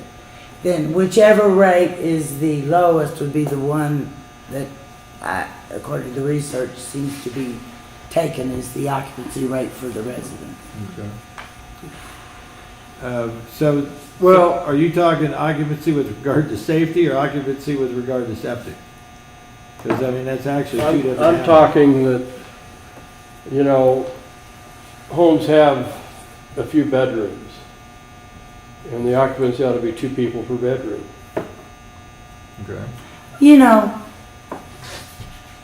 on vacation, people do tend to like put 4 kids in one room and husband and the wife in the other. And there is a little bit of that. I don't know if I would put, you know, I would make some sort of an exception for maybe children or young adults. I read a regulation someplace where they said determined by I read that too. Two yeah. persons per bedroom plus two. And I've seen that in a couple additional Yeah. places, not necessarily from Silverton, but that's been a kind of, I think Yeah. it was in that National Association of Realtors. But I mean, I do think that, you know, the key is gonna be how many bedrooms. And Right. I think if you say two per bedroom plus two, Okay, does anybody have any point on that they want to stress? I think that's You know, pretty reasonable. We do not want, you know, frat parties and a whole bunch of like 25 men into a that type of thing, riding ATVs and drinking beer. I don't. That's my worst case scenario. Okay, well, let's stay on point here with the occupancy deal. So, do you got any comment on the two per bedroom plus two, keeping in mind that this has got to go through somebody beyond us? But you've noticed from other studies in addition to Yeah, I want to say it this was in that National Association of Realtors, that's what a couple of other towns have done is, I think And I that's pretty think- common. and that's, you know, I've been thinking about this because there's all the talk about the septic setting the occupancy, and if everything's been done, if it's been permitted, the engineering was designed, then why would you go so far as having an engineer come out and go, oh yeah, this is, you know, in some cases tear up a leach field and everything and say, oh yeah, this was designed for 5 people. Nobody tears up a Actually, leach. yeah, but, and let's worry with, I mean, But I I mean, see your Well, point, but, I think if we're talking about occupancy, Yeah. I think we need to agree the occupancy is gonna be something, or we're gonna agree that it's gonna be determined by an inspection. And I agree with Corey that, you know, the town has a septic system inspection program in place. The evidence indicates that every 3 years, the septic system's inspected. If there's a problem, it's supposed, the sanitarian either says it'll be pumped or repaired or whatever, and I think that through this process, that there has to be a middle ground on some of these items. And I personally think that, about the only change you might make is if you want to require an annual inspection rather than every 3 years. and you're talking with regard to septic, Right. okay. I think, you know, when the occupancy originally got put up there, was a talk having the fire marshal Yeah. come in and set occupancy, which I just, you know, I understand it's a short-term rental, yes, it's a different use, but at the same time, the house was designed for 5 bedrooms, why would somebody, you know, for instance, 5 bedrooms, it sleeps 10 people, why would a fire marshal be able to come in and say, because you're taking money for this house now, you can't have 10 people sleeping? And not that he's saying that, Someone say that. but ultimately, that's what you're saying, is if you're taking money, you're gonna require a fire marshal to come in. And if you're gonna say the fire marshal sets occupancy, that's essentially what it boils down to. Is because now you're accepting money, you can't have, you know, it's just a potential situation. I think the best situation for occupancy is to say, you know, this house was built as a 4-bedroom house, and if, you know, I mean, this has been used several times. It's a 4-bedroom house, 2 people per bedroom, plus 2. I mean, and I think Pete's kind of in agreement. What about the house that's built 3 bedroom, now it's 5 or 6? Should have been permitted, right? Nope, Why not? people do it. I know, but why? That's why Why? it's being inspected. Well, I mean, Knocking on the this door and matter telling them of they the need a permit septic for it. system, if there's gonna be a problem, it's gonna come to light. In the water. Yeah. Yeah, I think in the inspections, yeah, it'll come to light that, you know, Because I do think another thing we're gonna require, or I feel we should require is an annual inspection of, water quality inspection of the well. But I just, well, see, I think that we're drifting into septic, and I don't think.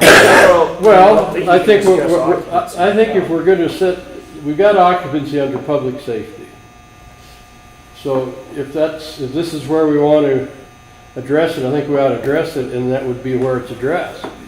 So, okay, so just so that I understand, we're gonna solely set occupancy based upon the septic system. No. No, we're talking about Bedrooms. number of bedrooms. I guess in my theory is that okay, you build a 3-bedroom house, your septic was designed for 3 bedrooms. Say Okay. 5 years from now you want to add another bedroom on. Well, I'm not sure, but I would assume that that's part of the permitting process is to go through and say, oh no, your septic can't handle that. You either upgrade your septic or you don't add a 4th bedroom. And I mean, that's how the septics are designed. That's not based on happened though bedrooms. here. Yeah, just been. I mean, You objected to me talking a while ago, and why? Yeah, well, but also he's kind of like the city sanitarian, Please okay? stop it now. Okay, listen, just everybody hush, okay? Because I'm not going to, we're not going to have a repeat of the last week or the other Let's night. be fair. It will not happen. Okay, go ahead. But I mean, I just, when I looked at my septic calculations, it's solely based on bedrooms. And so I don't see why a house would be able to, you have a 3-bedroom house, you add 2 bedrooms on, why would the septic not have been taken into account when the house was built? And I know that's not how it always happens. Well, there's a house right near here that had 2 offices, now they're 2 bedrooms. Okay, I think Everybody settle down. one of the Everybody. issues that underlies this whole problem, this whole situation, Corey's right. You got a house, it was built, it has a septic system. The presumption is that the septic system was designed to handle the size of the house. That should be the determining factor for occupancy. Now, underlying all this issue is, we know people are doing a lot of crap without inspections, without getting permits. Well, that's a responsibility of the town council to get their poop in a group and start acting like a town and taking care of some of these things. You go to any other, well, not any other town, but most communities that have a local government, have a structure in place, and people are law-abiding and go along with the law. And if they don't, they get found out and they get dealt with. And Pitkin needs to start doing that and put some of this stuff to a stop so we don't have these problems. But I think as far as occupancy for a short-term rental, it ought to be determined on the bedroom side, the bedrooms, 2 per person plus 2. And then I think when we start talking about other things, the septic system and all that, we can talk about how frequently we want to have it inspected or whatever, but I don't think it should be a determining factor for occupancy because. I agree. I mean, if everything falls in line, then. Yeah, I that's mean, and not this an is a issue. point where I know that there are a number of people who have expressed grave concern about protecting the water resources of the community, and I don't disagree with that, but we have a septic inspection system in place that's supposed to be doing that. It's in place, let's let it do its deal. We don't need to reinvent that wheel. And we also need to compromise a little bit with some folks that don't see things quite the way that all of us might otherwise. I mean, I just think there's a need to meet middle ground and be reasonable, so. Well, if 2 per bedroom plus 2 is agreeable to the majority of you, then I'd say that's Yeah, I plenty think good. it's reasonable. I mean, Well, just to understand this, that means that those houses that have built onto their structure without expanding their field aren't going to have to worry about anything, is that correct? I would think. Well, that's right, because again, their septic system's been inspected, and, if it's been performing, then, now that might be, Susie? Do you have the information on how large a septic field is for each house? I don't. Okay. I think It's that not might a be part of the in, public record. it Starting might about be in the building inspectors. 2001, we'd have it. Okay. Rand, Okay. I'll let you talk when we get to. Starting public comment. 2001. When we get to public comment, okay? Okay, I just was asking the question. Well, I thought that the concept was to get the septic engineer up here and try to have them to look things over. I mean, we have a little extra responsibility here because we live where water is born. And if there's a problem in Ohio City, it needs to be something they did and not something they inherited from us. So I do think that there's nothing wrong in my mind, which, I'm not even a vote unless there's a tie. So I do think that we have a little more to risk here than you know, than if you're in the plains of Kansas, I think. Well, So, and- but if we want to just start and say that 2 per bedroom plus 2, and leave it that way in case we find some kind of compelling reason when we get to the septic system to change that. Would you folks be agreeable to that, or do you want it to?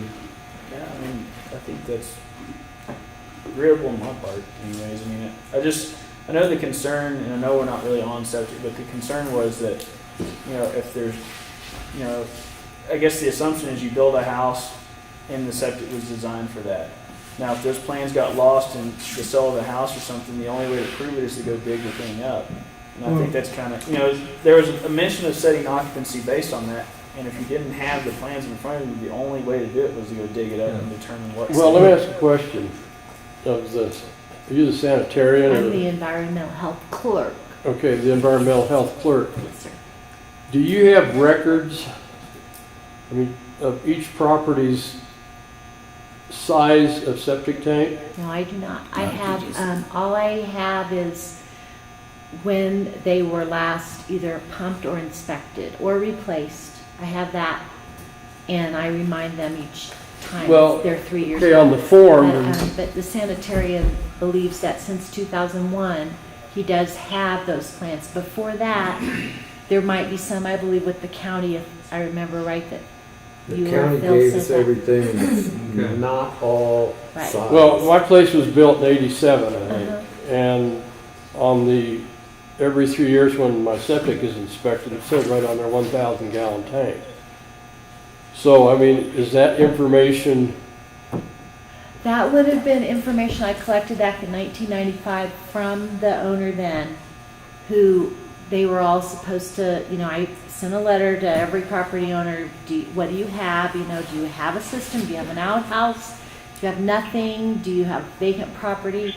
And got those responses back, and on your property, they said it was a 1,000 gallon tank, and I don't think it's been replaced. well, here, how about this? All right. How about a motion? Occupancy shall be set at 2 persons per bedroom plus 2, unless it is determined that the septic system is not capable of handling that load. Pete, this is what I was getting into, is how do you determine that? Well, Because it's not solely based on tank size. You know, Okay, can I just inject here a moment? Let's let Corey finish his it's like, thought you here. know, my septic system right now is way over designed. But, you know, just because I could have had a 1250 or a 1500 gallon tank, but when I choose to go bigger just for sake of the system, but the tank size isn't the determining factor on occupancy. So that's what I was saying is if they don't have, you know, when they sold the property, if the septic plans didn't get transferred to the new owner, sort of digging up their yard and figuring out where the leach field is and how big it is, you can't determine occupancy solely off that. But I think based on seeing how many other places are doing it off of bedrooms plus 2, I think that's reasonable. And then maybe when we get to septic, like you were saying, doing an inspection every year. I mean, it's one thing to say it's Yeah, designed for this. I It's agree. another thing to say, yeah, it's working or all no, right, it's not. so let me just restate my motion. Okay. Make a motion that the occupancy of short-term rentals be set at 2 persons per bedroom plus 2, period. I think they, you know, but like Silverton, none of these places are on septic, so. I mean, That's these right. places, none of Yeah. them are on a septic system, so maybe they're a little more liberal. Well, you know, we've got a septic, I don't know. we've got a septic ordinance and an inspection program and everything, and, I mean, let's face facts, by and large, most of these places are used 25% or less of the year.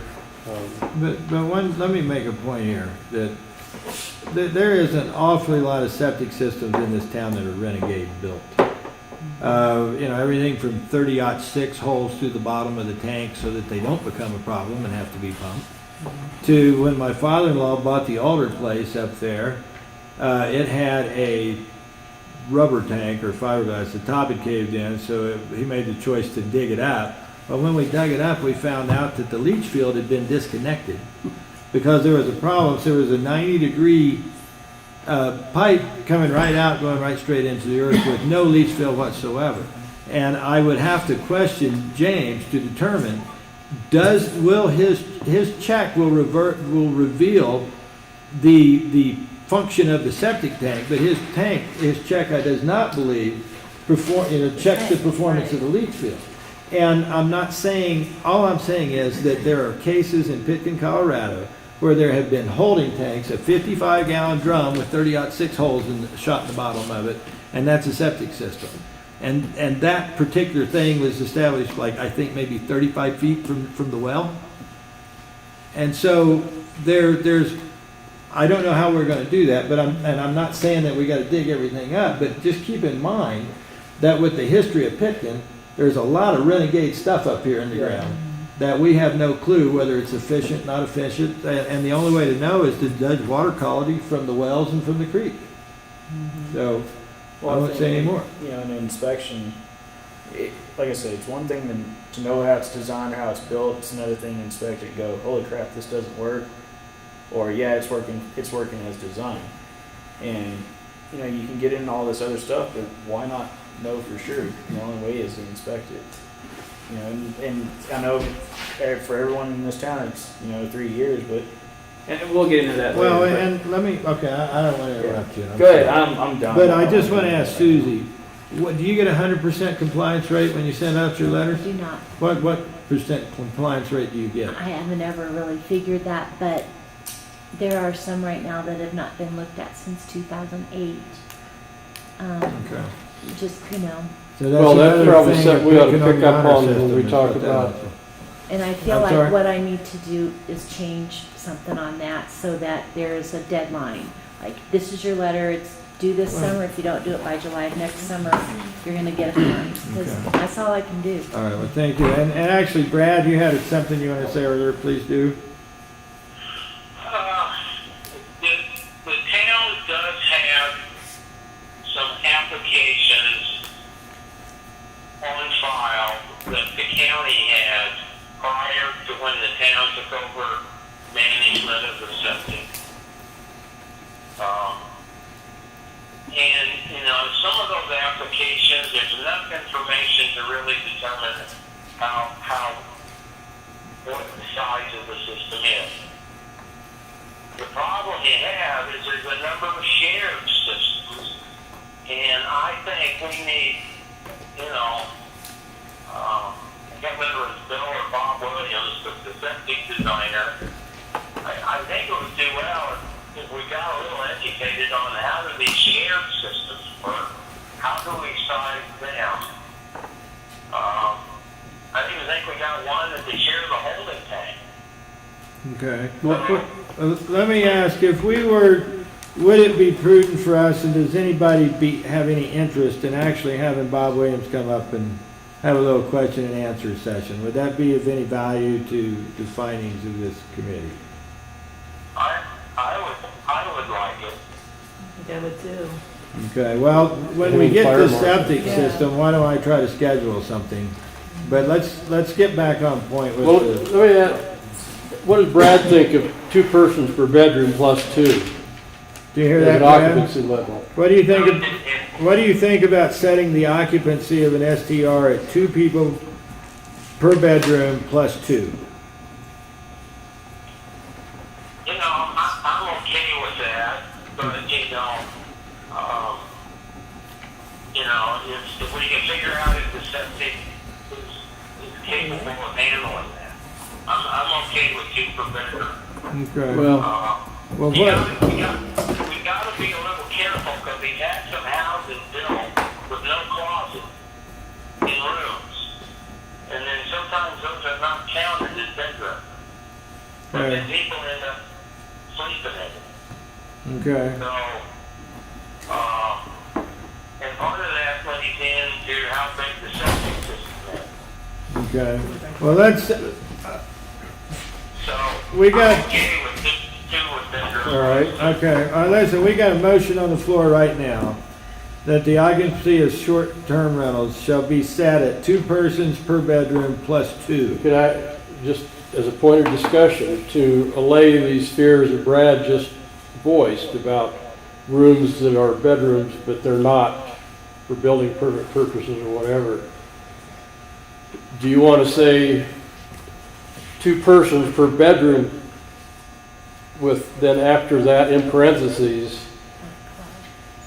number of bedrooms to be determined by the health and safety inspection? In other words, when we walk through, determine what really is a bedroom and isn't. So that's, I mean, just to short circuit that concern. Any point, comments, thoughts? I'm just thinking through, I'm just Okay, kind well, of thinking in my head. I don't see a problem with it. I mean, Well, I mean, It's just- that I don't way, know. I mean, Brad voiced a concern that, you know, people have a loft or a study that really is a bedroom in practice. And I think that the inspector goes in and says, this really is a bedroom because it's got a closet, this has got a bed in it, but it's really not a bedroom. We just say, well, that's, you know, so that's the number of bedrooms are the ones that are clearly, I don't know, I mean, yeah, that's kind of well, I guess that's going to be as tough as parking there. yeah. I'm curious if, I mean, as a closet, what defines it as a bedroom? I mean, I'm just trying to think of, you know, just for an example, when we do some work on our place, it's going to have a loft, but it's not going to have a closet upstairs. But still, There is so many houses in this town I know, that it have gets lofts that deep. people sleep in that may not have it. And well, to me, I guess don't know. that, I would get that, I guess. yeah, let's just stick with the 2 persons per bedroom plus 2. Okay, Brad? Yeah. I got a motion on the floor, and I'm going to call the question, I Did think. anybody second it? Well, I'm going to ask that. There's a motion on the floor by Pete that we have occupancy set at STR shall be set to 2 persons per bedroom plus 2. Does anybody want to second that? I'll second it. Okay, seconded by Corey. Any further discussion? Okay, all in favor say aye. Aye. All opposed? Aye. Okay.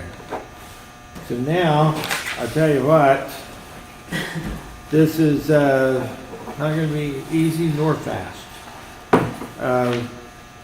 It's getting late. I promised these folks out here they could talk. I don't want to be here all night. I got to work tomorrow. So, property postings. Let me just ask this. Don't we all agree that there should be certain postings that is an orientation, that this is what you should instruct your people? I don't think that we need to be the ones to write what you tell your customers. Just that this property posting should have a minimum of a evac plan, you know, and that was actually one of Joe's concerns that he had emailed me, was that, an example, we were foster parents. As foster parents, we had to have an evacuation plan, a site plan, and so that everybody who was there knew that if you had problems and you couldn't get out this door, you did this and you did that. So, I mean, this, above all, this really should kind of be an easy one, because Well, I think that yeah. we leave the majority of this to the landlord-tenant relationship. Yeah, I think there might be some, you know, to address people's concerns. Some of the people that were against short-term rentals because of X, X, and X, you know, these reasons. I just was thinking today, you know, there's probably some ordinances that you don't post the whole section, but you post a pertinent section, like in our nuisance thing, and it has something about pets at large. I think you just post that paragraph, hey, here's Pitkins Yeah, nuisance ordinance pertaining to that. I mean, all this can go on one paper, honestly. You can post these paragraphs, you know, Something similar. yeah, you can exactly. call this a, I think if we just spell out that, you know, the property owner or manager shall provide to the tenants or have posted on the property information that identifies fire safety evacuation plan, location of fire extinguishers, summary of town ordinance related to noise, OHV use, leash laws, whatever else ought to be in there. Parking. Procedure for disposal of trash. You Well, know, but maybe, I- if a wood stove is present, safety procedure, but make that a responsibility of the property owner. And I don't know if there's believe it anything else should we be. need to have. Yeah, and we tried to take Stephanie out for her birthday to Telluride, and we stayed in a VRBO. I mean, I found it on there, and they had really good postings about, because when you go in that house and it had in-floor heat, well, how does what Yeah. works? Well, they had postings, hey, do Well, this, yeah. do this. So I think stuff like the wood stove. I mean, I think it's just something that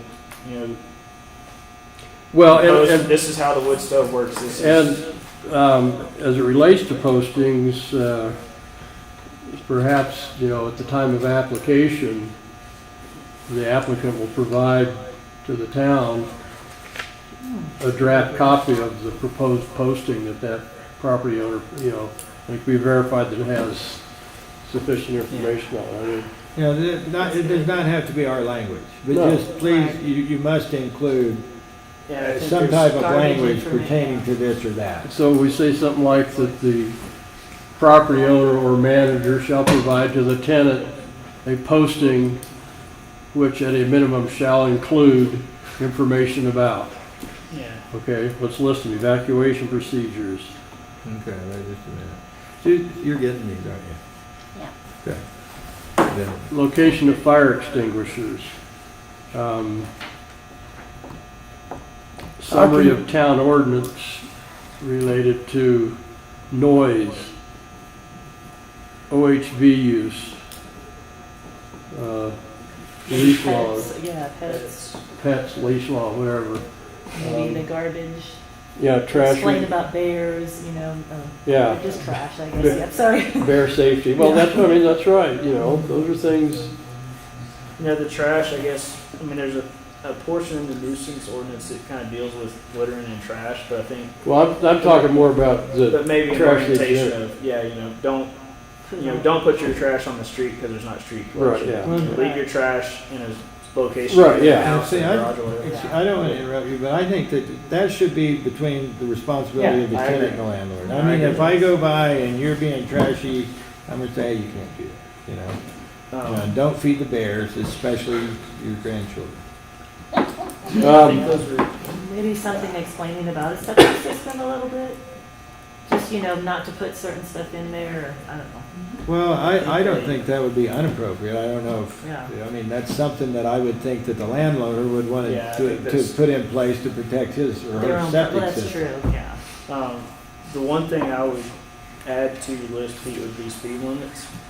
I know that's kind of a concern, there's people coming here and speeding through town and it's if it's something they walk in and see on the refrigerator, hey, speed limits in town are 15 for ATVs and dirt bikes and 25 for, just so they don't, because there are some areas in town, and I'm trying to remember where I was riding the other day, but you can ride a long stretch through town and not see a speed limit sign. That is Okay, true. this posting also ought I to think address that- the matter of off-street parking.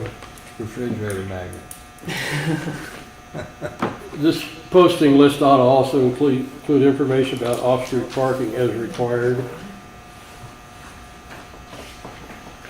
that we may want to discuss further at some point in time. Well, we almost have to. That is a part of fire safety in the town too. Pardon? Parking is gonna be a part of our Yeah. fire program Okay. in the town. Now, I'm gonna read off what I got. Or Susie, will you read off what you Yeah. got as far as shall inform? Property owner or manager shall provide to the renter info on the location of the fire extinguisher, or extinguisher, summaries of town ordinances regarding noise, OHV, pets, trash and bear safety, off-street parking, explanation of septic system, speed limits. Is that pretty much everything?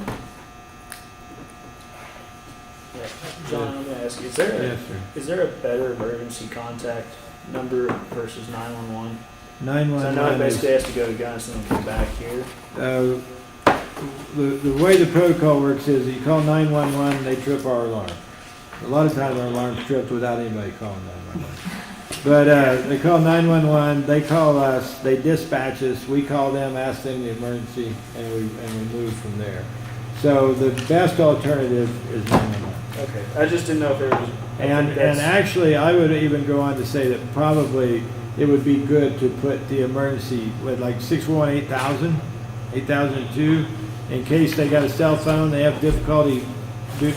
If you have a cell phone and you dial 911, does it always dial your areas, or if my phone number's in Kansas? I want to does- say, I think it dials locally wherever you're at now. I Does know it? it used to not, I know for sure years ago it didn't, but I want to say now with GPS on phones, and I Okay. know it doesn't Well- apply to everyone, but I think it dials locally. Okay, well, the short of it is 911, because they're the ones that dispatch us. So, um, Okay, so Susie, I'm sorry, do you got anything else, Glenn? no, I mean, that's pretty much what I had down. Okay, you want to read what we have here? Yep.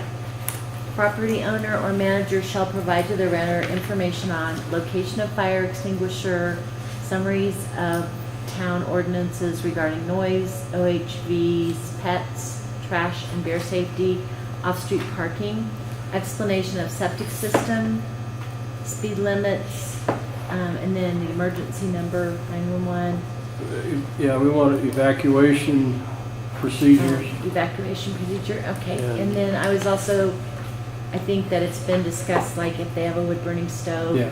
you know, information on operating Right. those, because, or like a pellet stove, that's a real problem, because we used to have one up at the store, and they would just unplug it. Well, then the whole place fills with stuff. Okay, well, let me ask one other thing. Should we not also ask that the sheriff's office number be on there in case it's some type of emergency that's not fire? Well, the property man, contact Okay. information for property manager, Okay.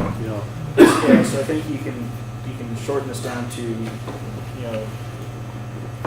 applicable town ordinances, contact information, and then some orientation with the property, which is gonna vary. I don't think you can say one way, you can't say, oh, we require you to provide information on the wood stove. I think just saying orientation of the property, because like you said, if you have a pellet stove, it's way different than a wood burning stove versus propane.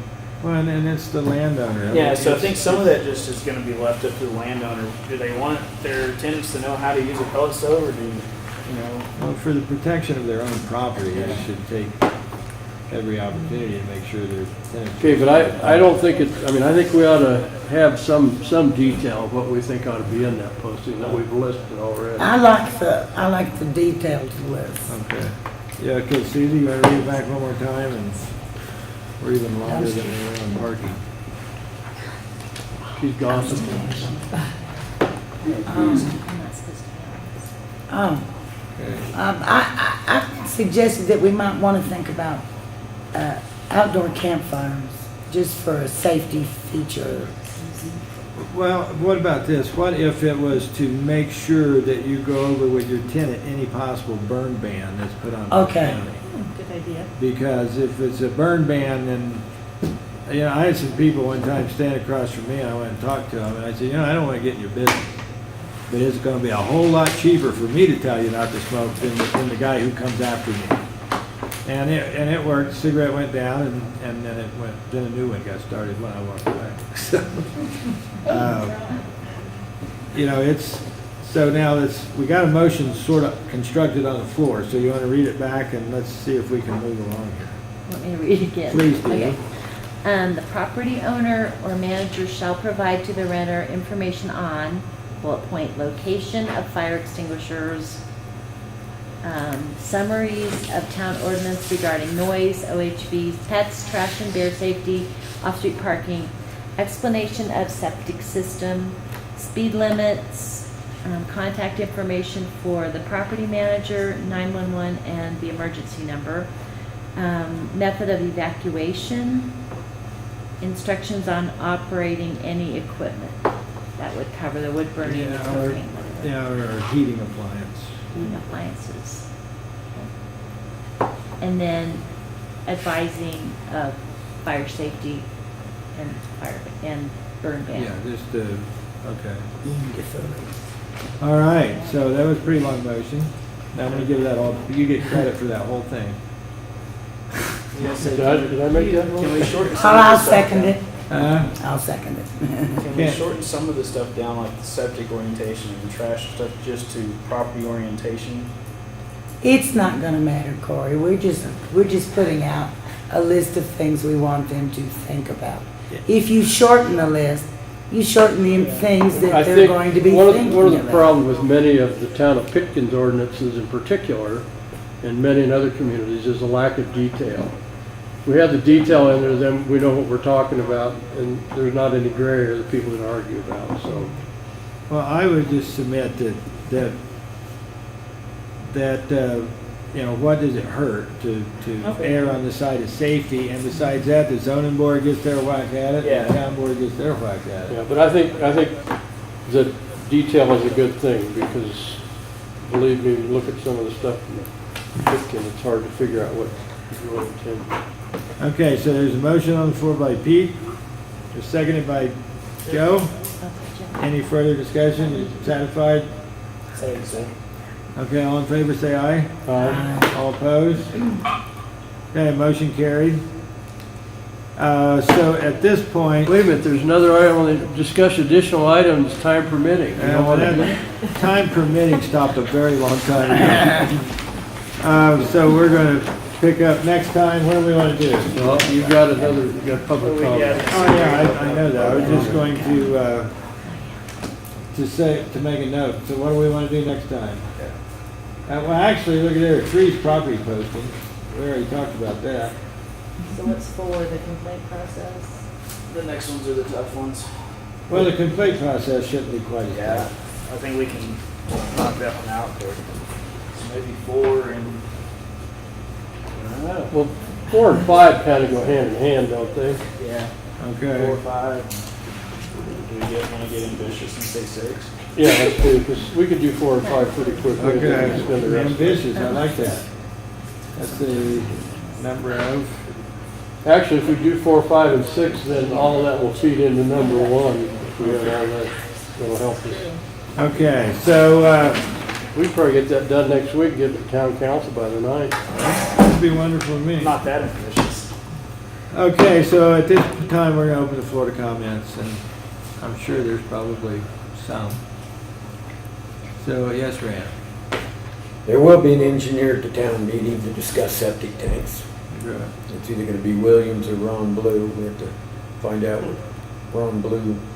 Did Ron do septics, was that his deal? He got his license so he could put his in. I don't think he's knowledgeable enough to Okay. talk about it myself, but we gotta do that. And if you allow 2 per bedroom plus 2, you take a 3-bedroom house, bootleg 2 bedrooms in and add 2 more people, you just double the use of the septic tank.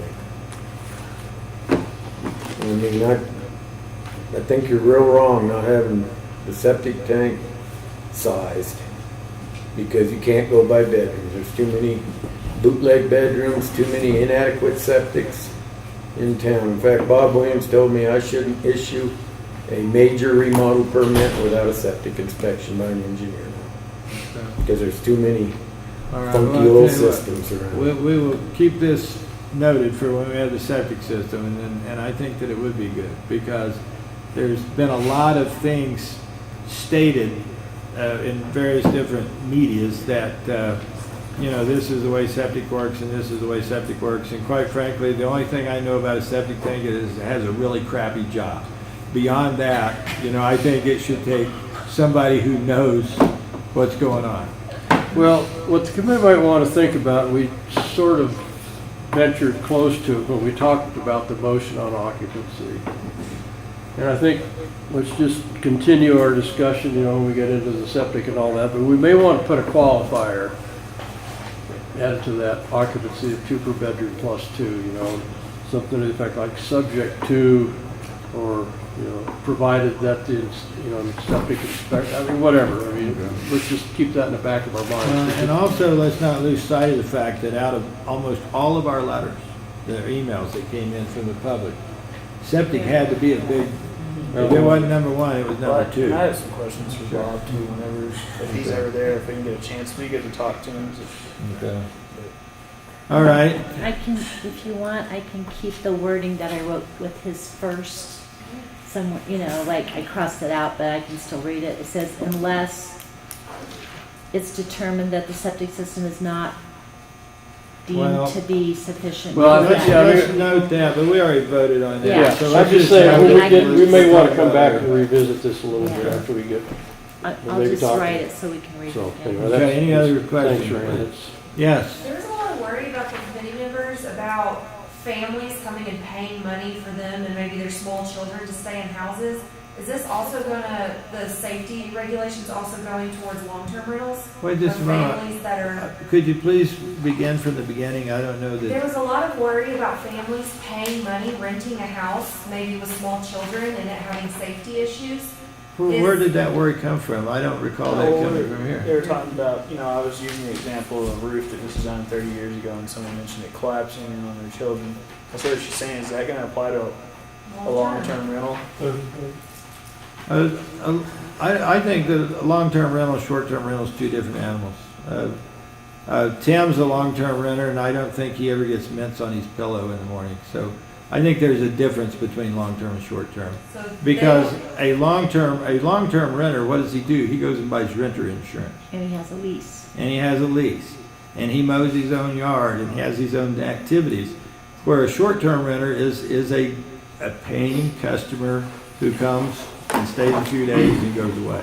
I was just thinking between septic and electricity and that kind of I stuff, can, that yeah, they I wouldn't can have see, that I can see your information. point.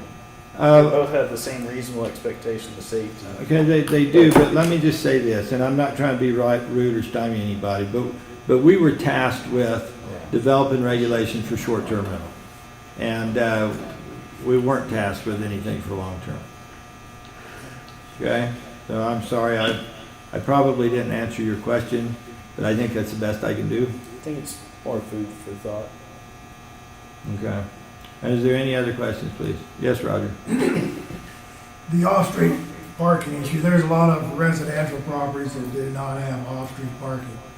They're not required to have it.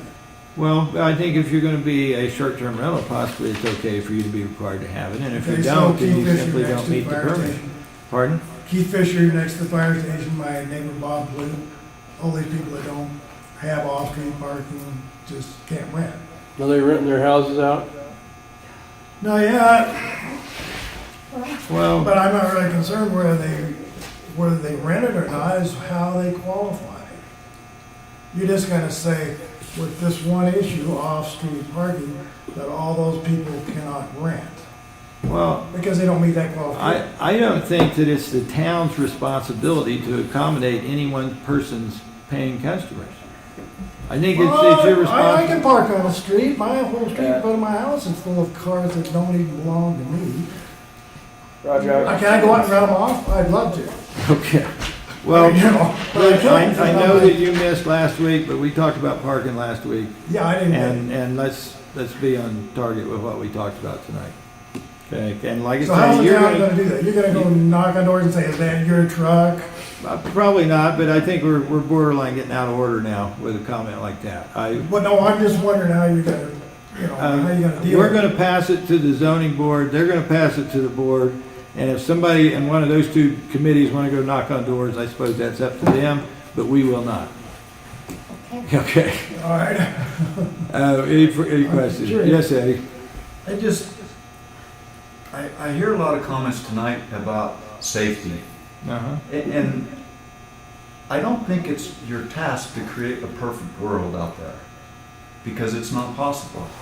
And so when you start talking about examining roofs and examining breakers and et cetera, I think you want to be careful where you're trying to head here. Well, And can I finish, Yes, please? you can, but I'm gonna tell you that we did not talk about examining roofs.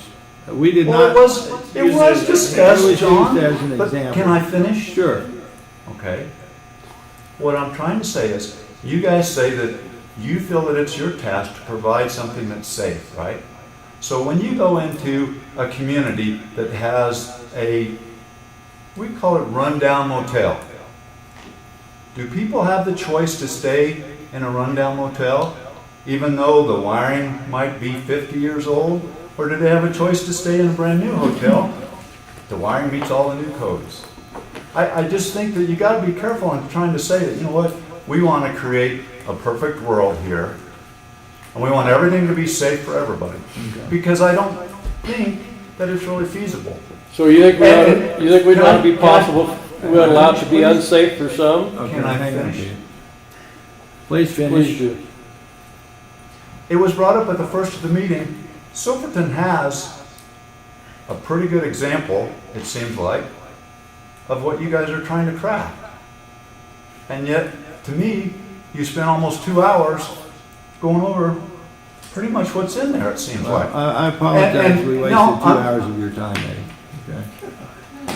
Can I make a finish? comment? Let's be respectful. to Well, let's people. I mean, do, it but doesn't come off very respectful. never did anybody ever say anything about trying to create a perfect world. We simply said that we believe that there is responsibilities that the town should take in the matters of public safety, Right. okay? And I guess what I'm trying to get out is, if it's the town's responsibility to provide that, Yes, the town can Isn't do it? that.